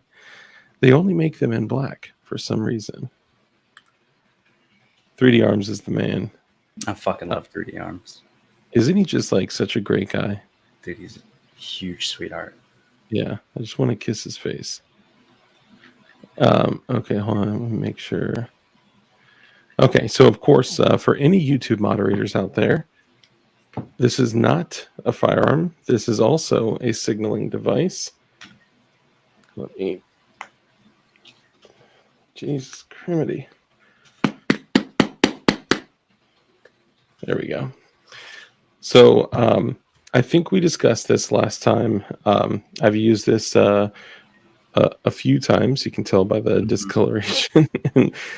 This was a 1945 ANM 37A1 signal aircraft. So this was just a flare, right? And I bored out the back to take a 209 primer, because it took a really strange primer before, which was like almost the size of like a 25 ACP primer, super small. So of course I was like, I need to modernize this silly thing from April of 1945 just is not going to cut it. So I bored out this antique, and but I mean it's aluminum, it's solid. I probably am not going to be able to use it forever, but I am using this non-firearm that I'm about to show you is a solid freaking steel. Oh, I forgot what it was called. The M8. So Mm-hmm. this is what I'm using. Solid steel. Now, the cool thing about these is these have, you see those lugs, Yeah. right? So apparently pilots actually had a almost like one of those armored car plunger holes where they could actually signal. This is in the fucking 40s. Okay, this is like 80 years ago. 80. Yeah, ish. And they could actually stick it in and like lock it in and then shoot it out of the airplane, which is like so crazy to me. I actually saw one of the M8s with with a little mechanism that like goes onto the plane. It's kind of crazy, similar to how an MP5 three lug locking system locks the suppressor on the HK connector. But it's pretty crazy. But this thing, it's hard to kill this thing because it's solid freaking steel. Yeah. And then having the aluminum, whatchamacallit. So what I did is I emptied that shit out, shot the flare, which is super cool.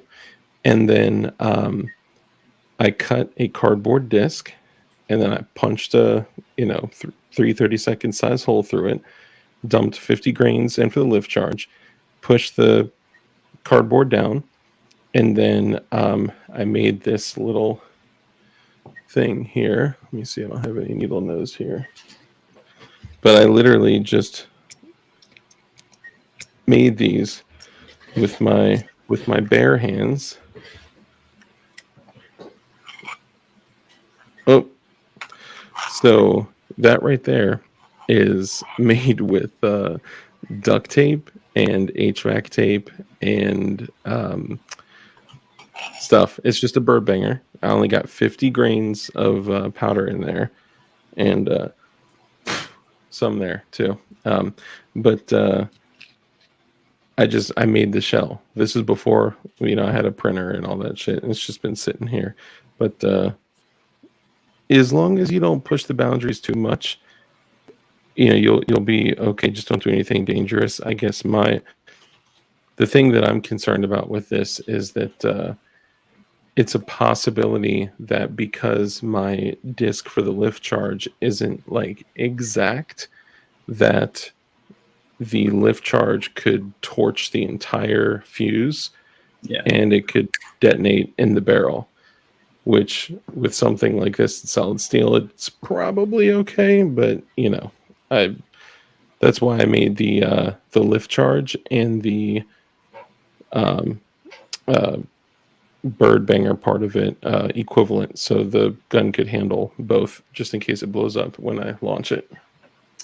So there's a couple methods that we use. You can like offset your fuse so the fuse channel it's not just a straight line to it. So you'll bring your fuse out to your main charge, kind of give it a right angle, and then pack that with like clay. Okay. So it's kind of like sealed up. But yeah, that's my biggest concern with like explosives, which is why I don't know the legality of this, so we are conceptualizing. I'm not actually making actual mechanical fuses for stuff like that, using like ram sets as like your initiator and like point detonating type stuff. Okay. We're just playing around with it. So using like the 22 ramset blanks. Hold on. So are you saying using that as a like initiator for the lift charge and then remotely detonating the 37 millimeter? So not initiating the lift charge, that's just a regular 209 or that 38 blank. I got the idea from, if I can get these out. These Boy, Tony. No, these are War Wolf Ordnance heavy hitter slugs. Okay. And what these come with, come on out. So these have these slugs in them, these really big slugs, and the front is hollow. And here, front's hollow. And in that, they give you a binary explosive mix. Oh, they don't tell you what it is, of course. I'm assuming it's some sort of ammonium nitrate and aluminum powder. Yeah, that's what it looks like. So you fill that up with that mix, and then you put the ram set in the front. Oh, no shit. Squeeze it in. You push it all the way down. I don't want to do that because it's not full of explosives. And then when that hits something, it initiates the explosives on the inside. So it's probably using there's a version of tannerite that is a little less stable that can be set off by 22 LR cartridges, as opposed to like you needing to use a 5.56 or 7.62 by 39 or something like that. So they're probably using whatever version of, I don't even know how they do it, but some type of more sensitive ammonium nitrate. So you'll notice that this mix, this ammonium nitrate, or what I assume is ammonium nitrate, is powdered, right? It's not prills like you would find in like tannerite packs or in tannerite, right? So that gives you a more homogeneous, is that the right word? Yeah, I think homogeneous. It lets you mix it. The molecules get closer together, which makes it more sensitive when you do that. I'm not saying that if you took your tannerite and you crushed those prills up, that it would be more sensitive, but it absolutely would. That would possibly be dangerous. Like I see some people making, aluminum powder with like a metal blender, and I mean that thing could combust really easily. Right, but there's a way you could do that and tumble it and all that. So 3D Arms says, thoughts on ramset blanks versus shotgun primers? It depends. There's a group of people who like 209s and a group of people who like ramsets. Ramsets are nice because you can get them in different powers, and a ramset alone has enough energy in it to propel your projectile, right? So you don't need a lift charge, you don't need black powder, you don't need any of that stuff. The issue with 209s is they're extremely difficult to set off.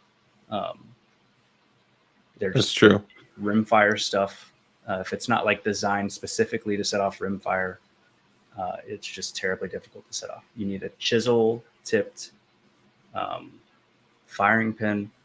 It needs to be offset. So on a 209, that's directly in the center, where a 22, it needs to be offset. So you need to be aware of like how you're putting it into the chamber if it's going to be a ram set, or else your firing pin just won't hit it.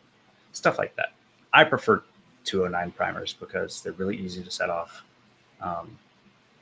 That's it. They're just easy to set off. They're very reliable.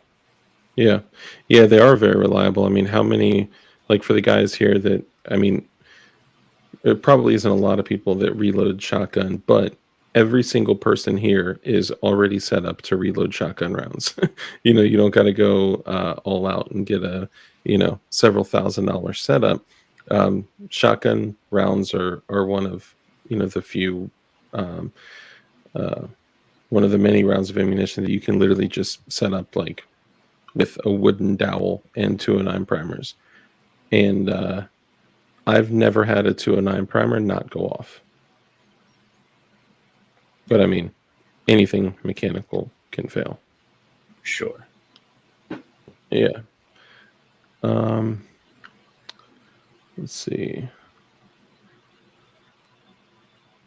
Does it shoot anything back at you?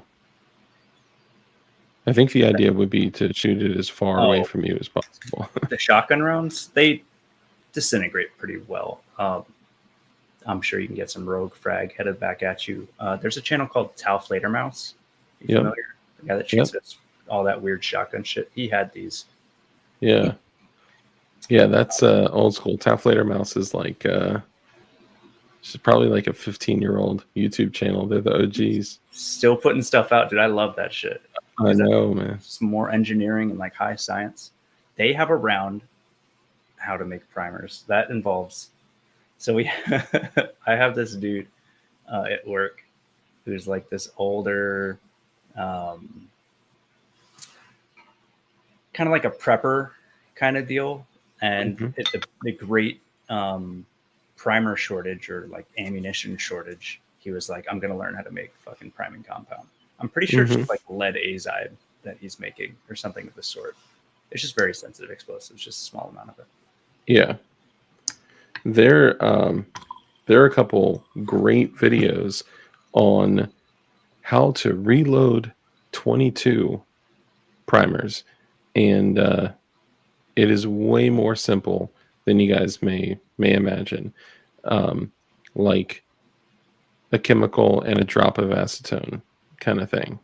So check that out. Interesting. Yeah, there's trying to think of what it was. I think, if I'm not mistaken, I think it was literally, I don't want to misspeak.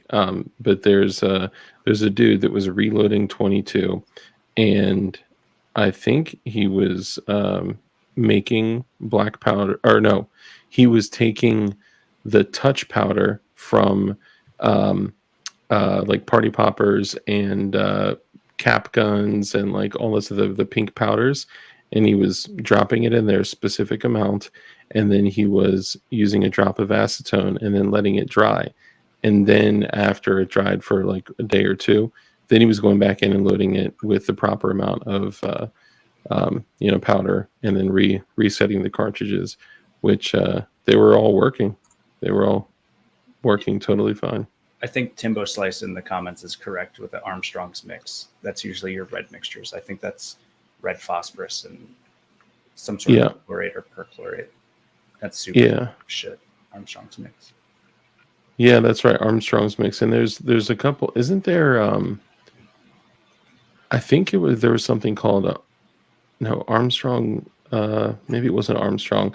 There was a method for synthesizing RDX, and they called it something. It was something similar to Armstrong. I can't remember the name, but reloading 22 is a bitch.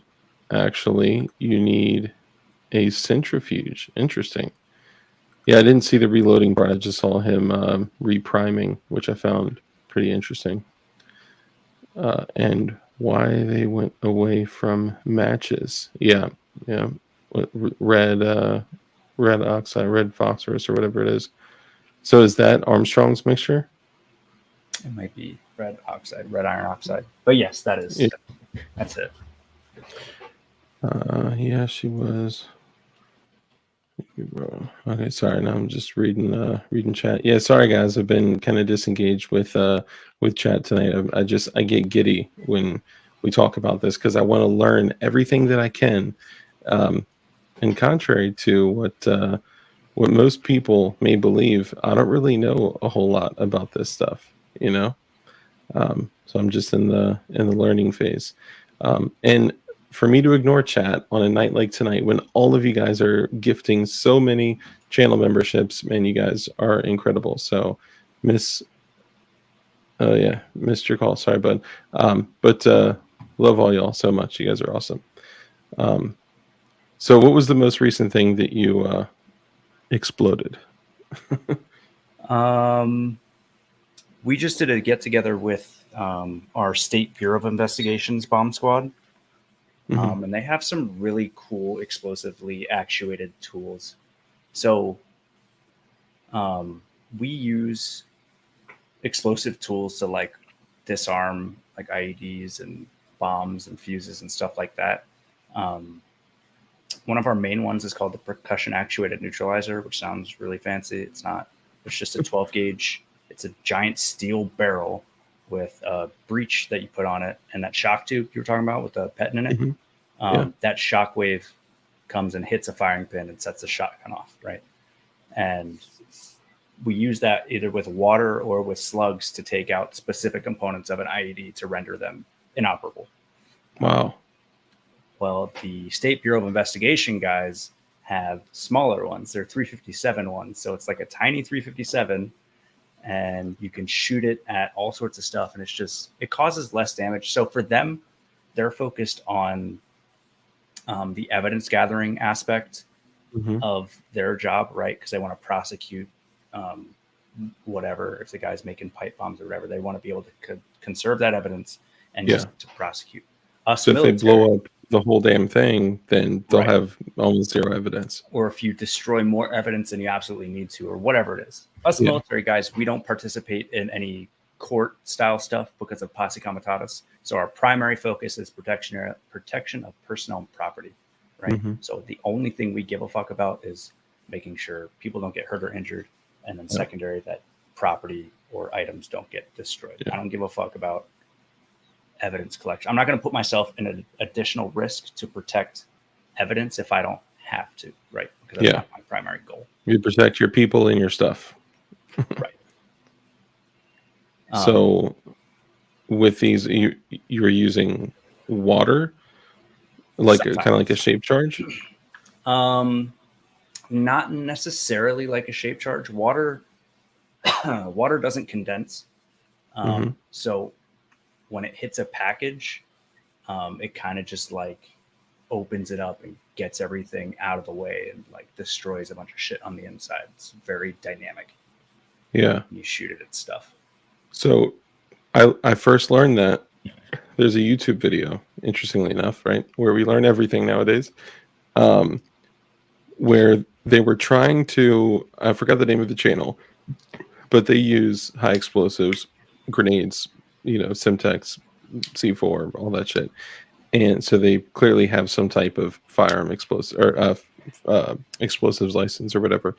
And they were having a contest between like the 4 people on the channel to see who could get through this like solid concrete wall.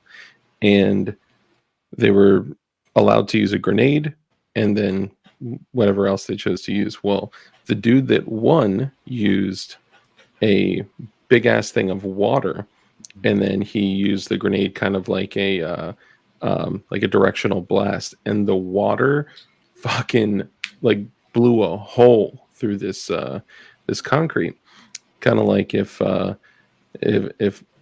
somebody were to have like a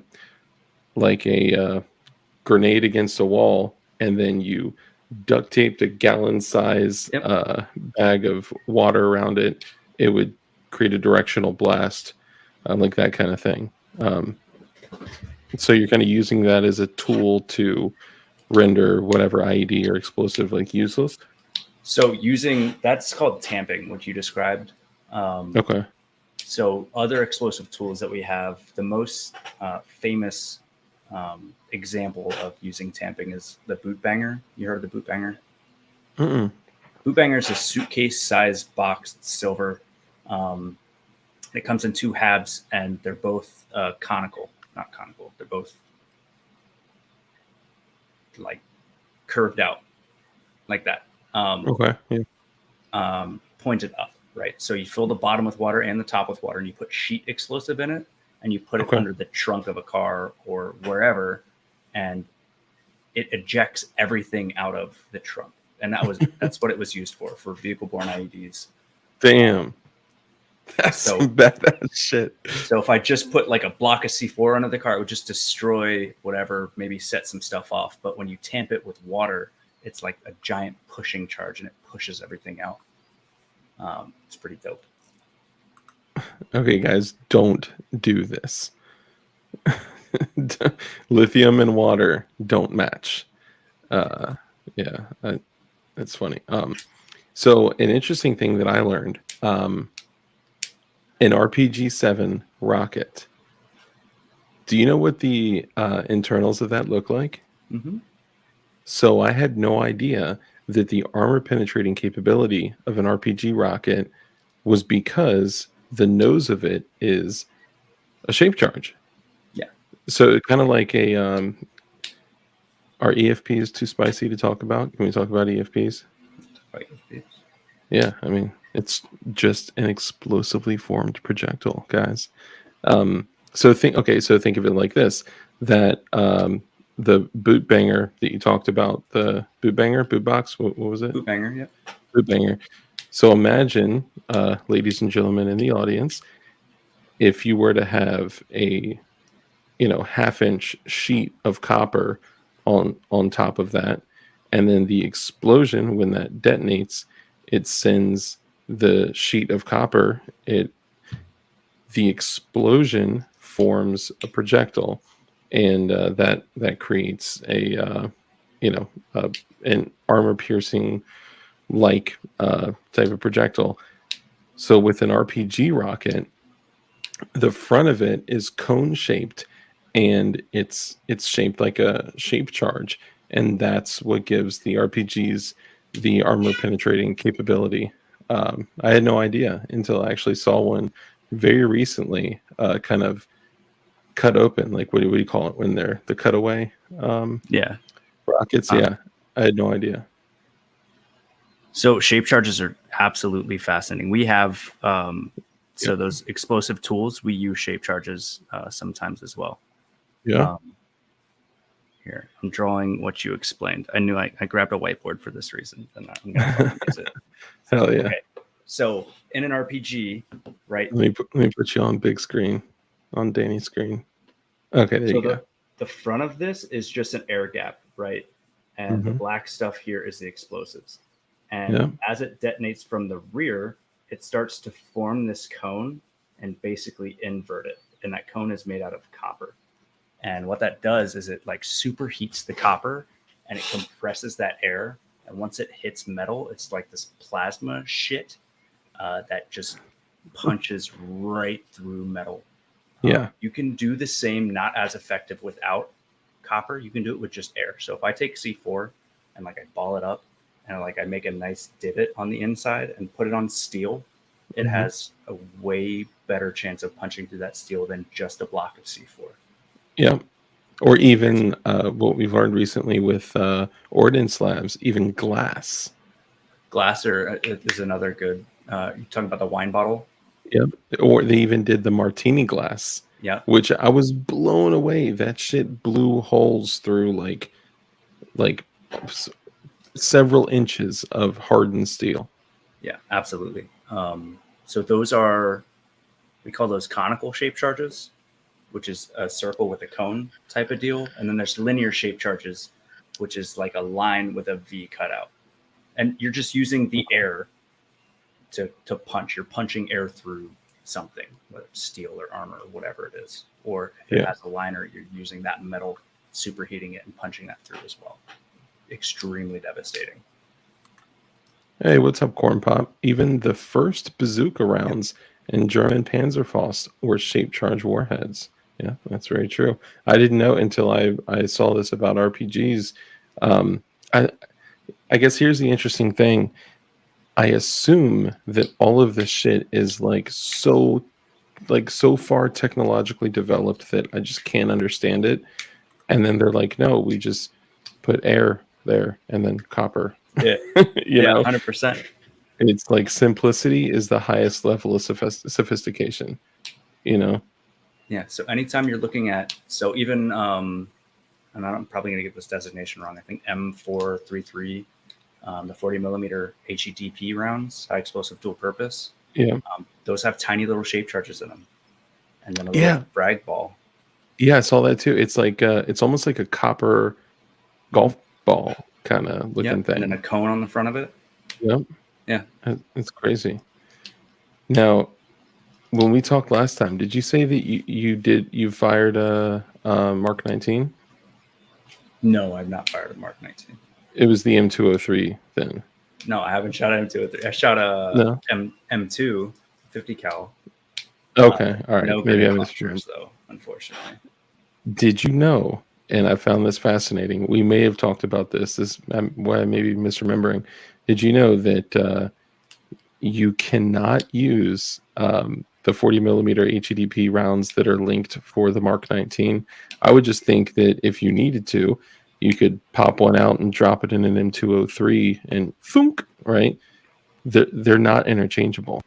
So they're designed completely differently, and they're timed completely differently. For like for the Mark 19, they're designed to not blow each other up, to blow all the other rounds up, and they're designed to travel a particular distance before priming and igniting and all that. I had no idea. So I learned about that not through my job, but when I was actually developing 37 millimeter stuff. Really? So M203 barrels are made out of aluminum, right? Yeah, that's crazy. Which I thought was bananas, right? So I thought like these grenade launchers are going to be super heavy, super like rough and tough. And the reason that they didn't need to do that is because they designed the high-low pressure system. So with the M203 ammunition, the high-low rounds, that high pressure that's contained in the casing doesn't ever make it to the barrel to like blow the barrel up. When it comes to the Mark 19, that is just a high velocity round. It's just like a big bullet, right? So the barrel, the chamber, all that stuff is sustaining those pressures all the way through, which is why it's a big, heavy steel gun. Oh, good point. Yeah, those things are fucking tanks. Yeah. They're like they have cruiser weapons. Yep. They have a spin-aligned fuse firing pin. Yeah. So there has to be a certain amount of rotations beyond exiting the barrel before it'll even go off. That's why, like, I hate to make this reference, right? But like the Call of Duty shit where you noob tube somebody that's like 20 feet away and it just like thwacks them and then they die, but it doesn't explode. That's relatively realistic. Yeah. Part of our procedures. So we have a system called ADOPS, the Automated EOD Publication System. And in ADOPS are these publications of ordnance items from every country. It's a classified system because people aren't supposed to know what we have or how our stuff works. But in this publication system, it tells us exactly what the items look like, their measurements, how they work, how to defeat them, right? So on a 40 millimeter, it tells us like it needs to go this exact distance before it arms, or once it's armed, you can't drop it this far or else it'll go off, or it takes this many G's of force to set it off. We don't fuck with 40 millimeters. They are a blow in place item only. For my branch of service anyway. I know the Marines pick them up, which is fucking terrifying. I gotta be honest. I was really tempted when I found out that for like $1,400, you can purchase a brand new, factory new LMT M203 as long as you register it as a destructive device. Right. But then you also have to register every single high explosive round as a destructive device as well. Even if like a lot of people go on like eBay and they're like, oh, I can get this 40 millimeter to 12 gauge adapter or 40 millimeter to 22 adapter. Those are also destructive devices as well because they're anti-personnel rounds. Yeah, watching the civilian market on that kind of stuff, like I can just go to my local Marine base and watch these dudes shoot these destructive devices and hundreds of thousands of dollars worth of ammunition. So it's like it just wouldn't feel right if I were to go buy and register a destructive device and then have to tax stamp every single round I wanted to buy, not to mention the markups to even get that on the civilian market. Oh yeah, it's crazy. And I don't know if so I was going to try this. I think it was probably, should I guess now? Dang, so December 22nd, this channel will be 2 years old. That's exciting. But about 10 months or so ago, when all of this Form 1 suppressor stuff was happening with ATF, I was like, you know what? I'm going to Form 1 grenade. One of, one of these. What is this? Fuse M228. Let me see. I don't know if I want to read the cage numbers on that, but just standard like a baseball. This Yeah. is just a dummy. This is a dummy for the type of stuff we've been talking about. I should probably specify that. But I was like, why don't I form one that can you form one a destructive device? I don't know the current laws. I know like Ordnance Lab does. Yeah. Right. I don't know about just a random dude without a FEL. So I don't know if it's having like an 0702 SOT where you can just send off tax stamps and they get approved, like a form 3, they get it approved, or if I had like an 0702 SOT and I form 3 this as a destructive device but didn't put any explosives in it, right? I didn't, so I wouldn't need an FEL because I'm not using explosives, but I'm just saying that like I can turn this into an anti-personnel device or a destructive device. I could make it be set up to use. I'm trying to be cautious of the way that I word this. So I guess let me say this. No, so Form 4 is transferring it from dealer to dealer. A Form 1 is when you make it yourself. A Form 3 is when it's an ATF transfer. When you're saying, "Hey, ATF, I'm making this as a dealer or an SOT or whatever." But I guess my point was, if I were to register this as a destructive device on a Form 1, but not put any explosives in it, it could still be a destructive device, just how a launcher is a destructive device without any ammunition. So I was wondering if I could Form 1 this and not put any explosives in it. I have no idea. Yeah, it's kind of a crazy because crazy thing. I'm certain there's like stupid bureaucratic rules you need to follow, and like you probably need to tell the ATF what room it is in your house and where it's stored and under what lock and key, all that kind of bullshit. So funny thing is, you do if you actually are going to. So remember, the federal laws say you can't store it, you can't transport it, right? If you're going to get an FEL, so federal explosives license, or if you're an 0702 SOT, whatever, and you can register a destructive device, then you'll actually need to have an explosives locker and an ATF agent, the state police, and or the fire chief. I think somebody from the fire department would have to physically come to your home and inspect that you have a safe enough locker to keep the explosives in, which interestingly enough, the people that I see that say they have a federal explosives license, they just keep them in 40 millimeter cans, like 40 mil ammo cans. That's how they come. Yeah. Why not, right? Just spray paint that shit red and call it a day. Yeah, I don't know. It just sounds like such a hassle, dude. I know, and really at the moment, I was like, I want to do this just to prove a point. Like the ATF is saying that we can't Form 1 silencers because they're so dangerous, and just a baffle itself is a silencer.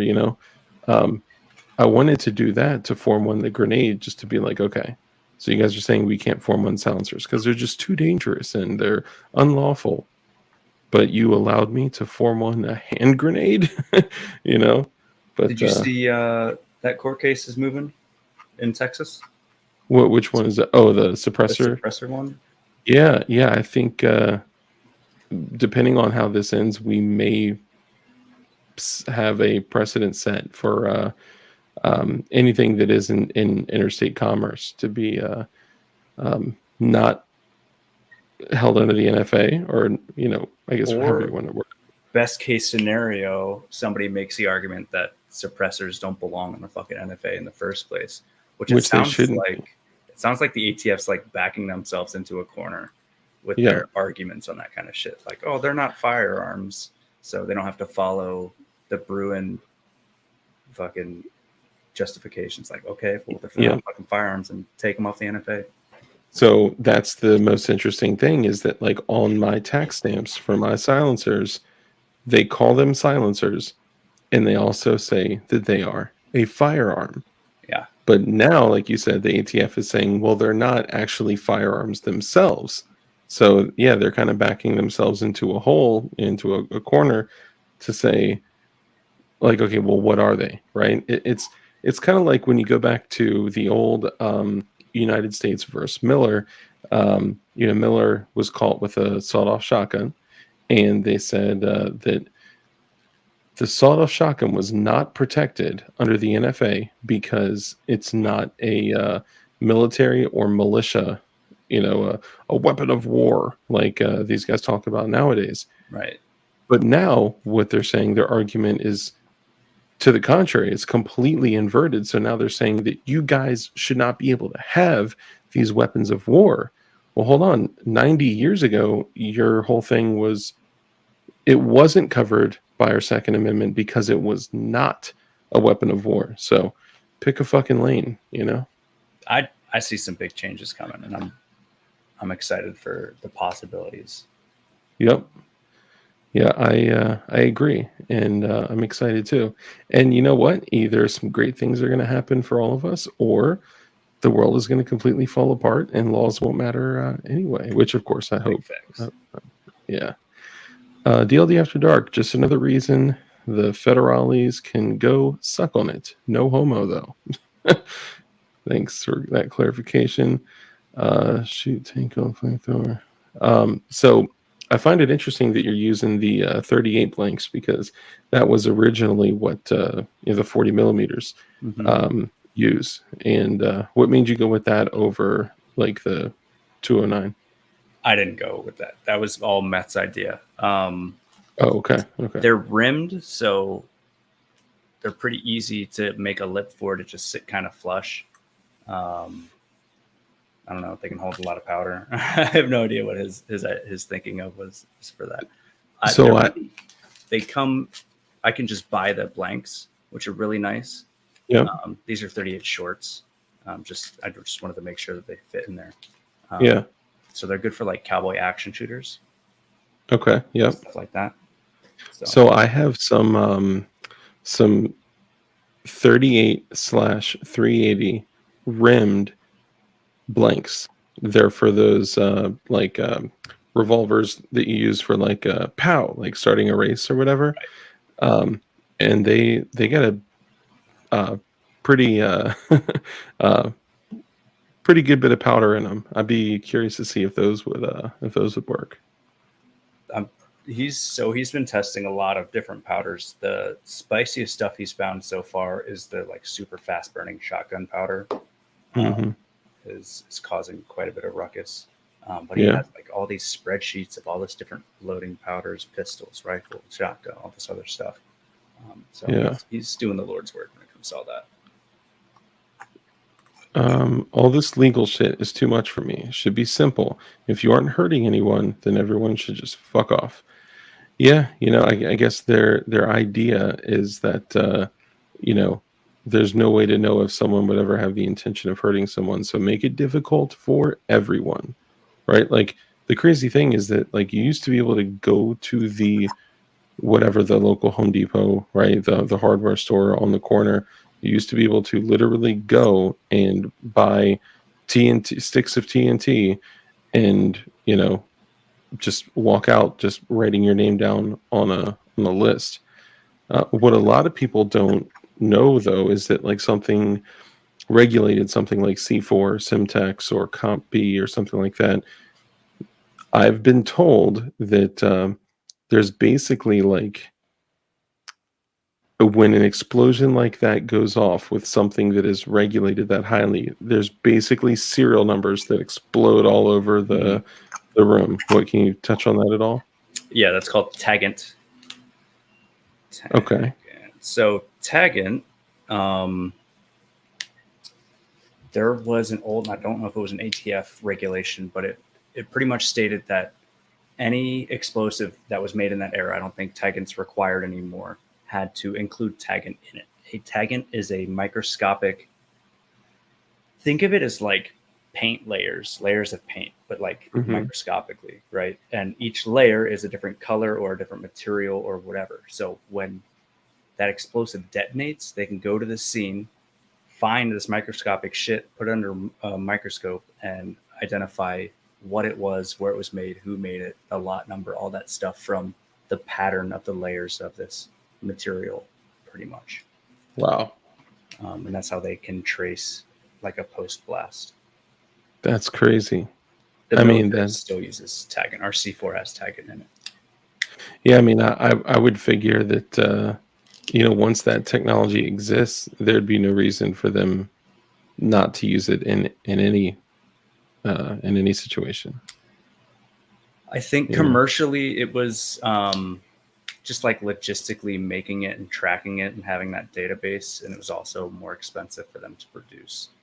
So I don't think every commercial explosive has it anymore. Like fairly certain tannerite doesn't have it, stuff like that. Yeah. And I gotta ask because I've never been able to find any information on this. So Ordnance Lab, they made their own. I don't know if it's patented. If it's patented, I would love to find the information on it. But they have their own proprietary binary explosive that is a liquid. It's called Gemini. Have you heard about that at all? It sounds vaguely familiar. I really am curious about the information on that. When I see them pouring it into like the shape charges and shit like that, it looks almost like a very thin like jelly type of kind of consistency, but it's still like a little runny. But Corn Pop says I was about to ask that. Yeah, I'm so curious as to like what that binary explosive is made with and how they're making a liquid. I guess any amount of organic liquid, like you mentioned the cayenne pepper, right? There's got to be some balance where any type of liquid that the explosive or whatever energetic people are using, there's got to be some point where the ratio is like there's enough explosives in the liquid to, you know what I mean? Like there's got to be some type of ratio that makes it work. For a binary, there's quite a few examples of not necessarily liquid binaries, but like a slurry or a slushy type of binary. There's one that I've run into before. It's called Kennepack. It's these, they got orange caps. It's pretty much ammonium nitrate in one bottle and nitromethane in another bottle. And you mix them together and that kind of makes a little slurry. Wow. There's a lot of like commercial gel. Tovex, I think, is one of them. DuPont made a lot. Tovex is not the right word. But they're like gel explosives. I don't know what their compound is, but they're like in these like sausage looking things. And they're like, really spongy. Yeah, I've seen some like that look like sticks of TNT, but it looks like freaking sausage. Yeah, they're like slosh around and shit. Yeah. That's crazy. You think about it, like Ampho. I was about to say the same thing. Yeah, it's not necessarily a liquid explosive, but it is an explosive that involves a liquid with liquid fuel as the fuel. So if you find the right balance of a fuel or an oxidizer that happens to be a liquid and mix it with whatever, you'll get some sort of slurry. So Storm said, no, I actually think this is pretty interesting. Like if there was like a Chemlite kind of setup for a binary, maybe not like a hand grenade style, because that could get a little dangerous, right? So there's their binary chemical ordinance that one part is at the bottom of the projectile, the other part's at the top, and when they shoot it, there's a little charge inside that like breaks it up, and as it spins, it like mixes, and then when it hits wherever, it breaks open and boom, chemicals. So it's kind of it's safe to manufacture in like the plant and stuff because it's binary. Yeah. One part over here, another part over there, bring them together, and then kill people. Do whatever you do with chemical ordinance. Yeah, not kill people while it's manufactured, Right. but when it's used, yeah, you know, that's crazy. Sausage with mayonnaise. Oh man, that's great. Well, man, this has been exciting, and you know, it's funny because leaving a conversation like this, there's still just like so much that I just don't know, you know, and I find it intriguing. Like every time I learn something, like um, what is it? The plumber's tape, the Teflon tape that has the I think it's PT. I think it's pet. Is it pet? No, not PTFE. Yeah, PTFE. Thank you. Teflon. Yeah, so the PTFE tape, if you were to take, you know, a whole bunch of the tape off of the reel and then drop it in a bag of aluminum powder and then just kind of shake it around, take it out, roll it up, and then just pressurize it somehow and then add flame to it, initially it just kind of starts to glow. And then once it reaches a certain temperature, then it's like, you know, it'll go. Yeah. And it's like all these little things where it's like, Jesus, I had no idea something like that could be energetic. So I'm Stormson. I'm gonna guess that what Danny is vaping on is much like this little guy right here. It is exactly like that little guy. It's the Elf Bar. Mine's just Miami Mint. Ah, nice. Mine is triple berry ice. That's great. Yeah. Well, have you ever made a before we go? Have you ever Yeah. made a sparkler bomb at all? I've not. I've heard of it, Okay. but I haven't actually made one. Yeah, same concept. Because that sparklers are just magnesium, right? Yep. So you can strip the sparkler compound off a sparkler and use that as magnesium. Similar to like the rods, the what do you call them? The flint and steel. Yeah. There's shit, guys out there. Tell me what the rods are. They're called something. Something rods. Damn, I'm totally drawing a blank. Vaping vampire blood here. Ice, baby. Yeah, I like that. Normally, I'm not a menthol guy, but because it's you can't taste the menthol, but you can get the little menthol throat hit. Yeah, ferrocerium rods. Thank you. Yep, that stuff. Yeah, I mean, there's so many things out there that could be repurposed and turned into something so innocent can be turned into something so dangerous. Yeah. Like if I were thinking about things like investing in my future, if everything were to fall apart in the world, I would be collecting as many hexamine tablets as possible because number one, they're excellent fuel cells to cook indoors. And we've, read some shit from like other people that have lived through, a world without rule of law to where you're going to have to cook indoors, or if people come out and they smell you making food, you become a target. From that guy that lived over a year in Bosnia in total SHTF. You eat inside, you shit outside. That's basically it. And hexamine tablets are very interesting in that they burn clean. They're literally designed to burn all the way through to the point that there's nothing there. There's no ash. It's a really interesting chemical, but those tablets can also be used to make something as fantastic and explosive as RDX. It's crazy. Yeah. So flour makes a good boom. I've heard that, things like flour, things that energize your body, like sugar and flour and other things like that with oxygen and other things, think of it like this: if it can energize your body, it may be energetic. So So Mythbusters tested that with coffee creamer, where they had a really, big ass air cannon, like huge. And they dumped a bunch of coffee creamer in it, and they put a flare, a road flare on top, mm-hmm. and they shot that coffee creamer up and made a giant cloud, and it turned into a huge fireball. It's fucking bananas. What? Yes. Same with like Damn. same concept as like sawdust, right? How sawdust explosions happen. Okay. Yep. Any like flammable particulate, if you aerate it enough, it's just a fuel air bomb.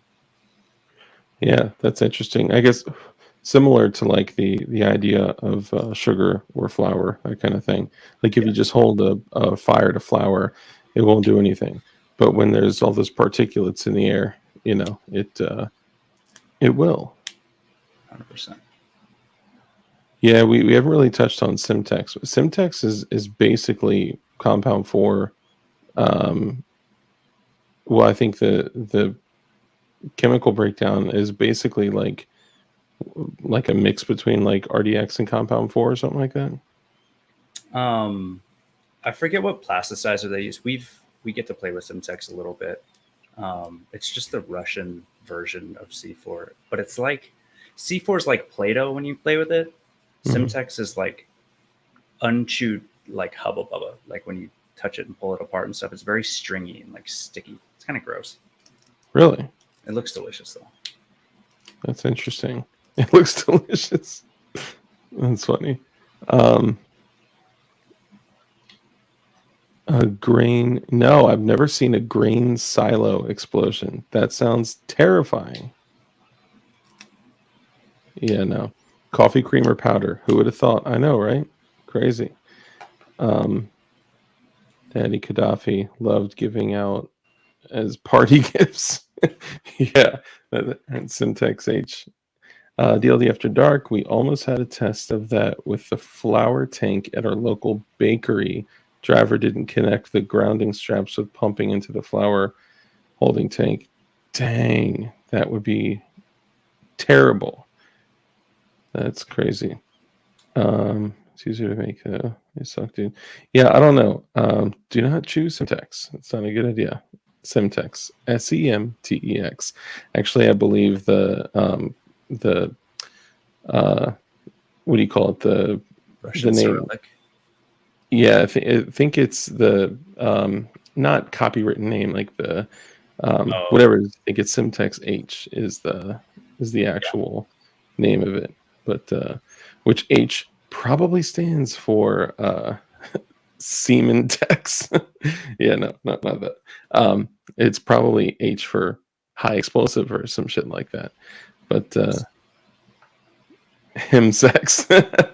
Okay, so what's one thing you could leave us with before we go? Like maybe like if you were to think of some way for someone somewhere to never do this, to make an at-home blasting cap.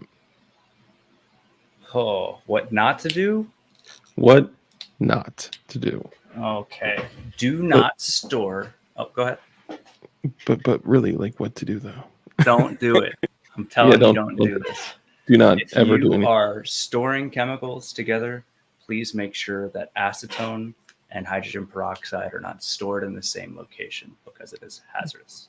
Excellent point. Yeah, acetone, and hydrogen peroxide. Yeah, and hydrogen is, well, you guys can do your own research, but like everything comes from some form of hydrogen peroxide and acid, and you know, yeah, you guys do your own research and stuff. Well, hey, man, it's been a blast to have you back. Sorry. A blast. Hell yeah, man. It's thermobarics are just fuel air bomb. Yeah. Yeah, it's been awesome to have you back, man. I appreciate that. This subject intrigues me so much, and there's so much that I don't know about it because I'm really not familiar with the chemistry aspect of it. So that's I'm just curious about it, Yeah. Dude, So if you ever got questions, you know where to find me. hell yeah. And Any of you guys out there, if you all have questions, call the ATF hotline. JK. Remember, they are the BATFE. Okay, so don't do anything stupid or they will be on your ass. This is just an educational conversation. Do not take any advice or any information from what we're doing to make something illegal. You will go to jail or kill yourself, or at best, hurt yourself very badly. So don't do anything that we talked about today. That's right. Probably should have led with that when we started, but it's okay. There's people mixing stuff up in their kitchen right now. Like, what? Yeah, so they're like, okay, how do I stir it? 300 rotations per minute. Yeah. Oh, whoops. That's something else. But anyway, remind everybody here, again, who you are, what you do, where they can find you. Oh, yeah. Once again, Danny Meatball from Aren't We Cool Yet? 3D printing, gun dev, and bomb technician. And if you want to find me, I'm on Instagram at danny.meatball. Hell yeah. That's fucking awesome. Well, all of you beautiful gentlemen and ladies out there, ting ting, the only lady most likely. No, actually, we've had a few ladies. I even have another lady that's a channel member. So yeah, Rose Blight, and I think like it's Elliot or something like that. So ladies and gentlemen, thank you so much for tuning in. As you know, I end every single stream the same way. So before I do that, anything else you want to throw in there? Any parting words, Mr. Meatball? I appreciate you having me, and your chat is fantastic, and I love them all. Thank you. They are awesome. They're great, and awesome community. DLD After Dark. Don't ever throw a can of bug spray into an open campfire pit. That was my experience with explosives. It was 1995 when I was 11 or 12, and I still remember it. Eek. Yeah, that's anything. So remember, that's pressure. Anything compressed like that, especially if it's you know, a what's it called? Flammable. Jesus, sorry, I'm totally messing up. Flammable stuff under pressure is bad when fire is encompassing the whole thing. So yeah, so hell yeah, you guys are awesome. So I'll end this stream just as I end every other stream, which is rule number 1 is be kind, right? It's so important that we're kind in everything that we do. That little brief interaction that you have with somebody, that split second could have a huge impact on their life. So make sure you're kind in everything that you do. Rule number 2 is to live a life of care, compassion, contribution, give to others. A hand that's open to give is open to receive. So, you know, as you bless others, you become blessed. That's just the way that the world works. We also know, number 3, that the only way for us to defeat evil is with good men skilled in violence. So make sure that you're becoming as highly skilled in violence as you possibly can be, and be safe, be dangerous, and keep that thing on you. So with that, ladies and gentlemen, I'm out. And Mr. Meatballs, thank you again. Mr. Meatball, singular, thank you again for coming on. And guys, in the chat, we still got almost 50 people in here. After the video posts, if you guys go on and you comment all over the video, comment on other people's comments and like their comments and shit like that, tell stories like you guys do, I'm going to use those names to do drawings and give shit away. So make sure you do that after the video posts. So that's it, ladies and gentlemen. Thank you, Mr. Danny Meatball. Thank you. And guys, go check him out on Instagram. He does some fire ass shit on Instagram. So do that. I'll catch y'all in the next one. Later.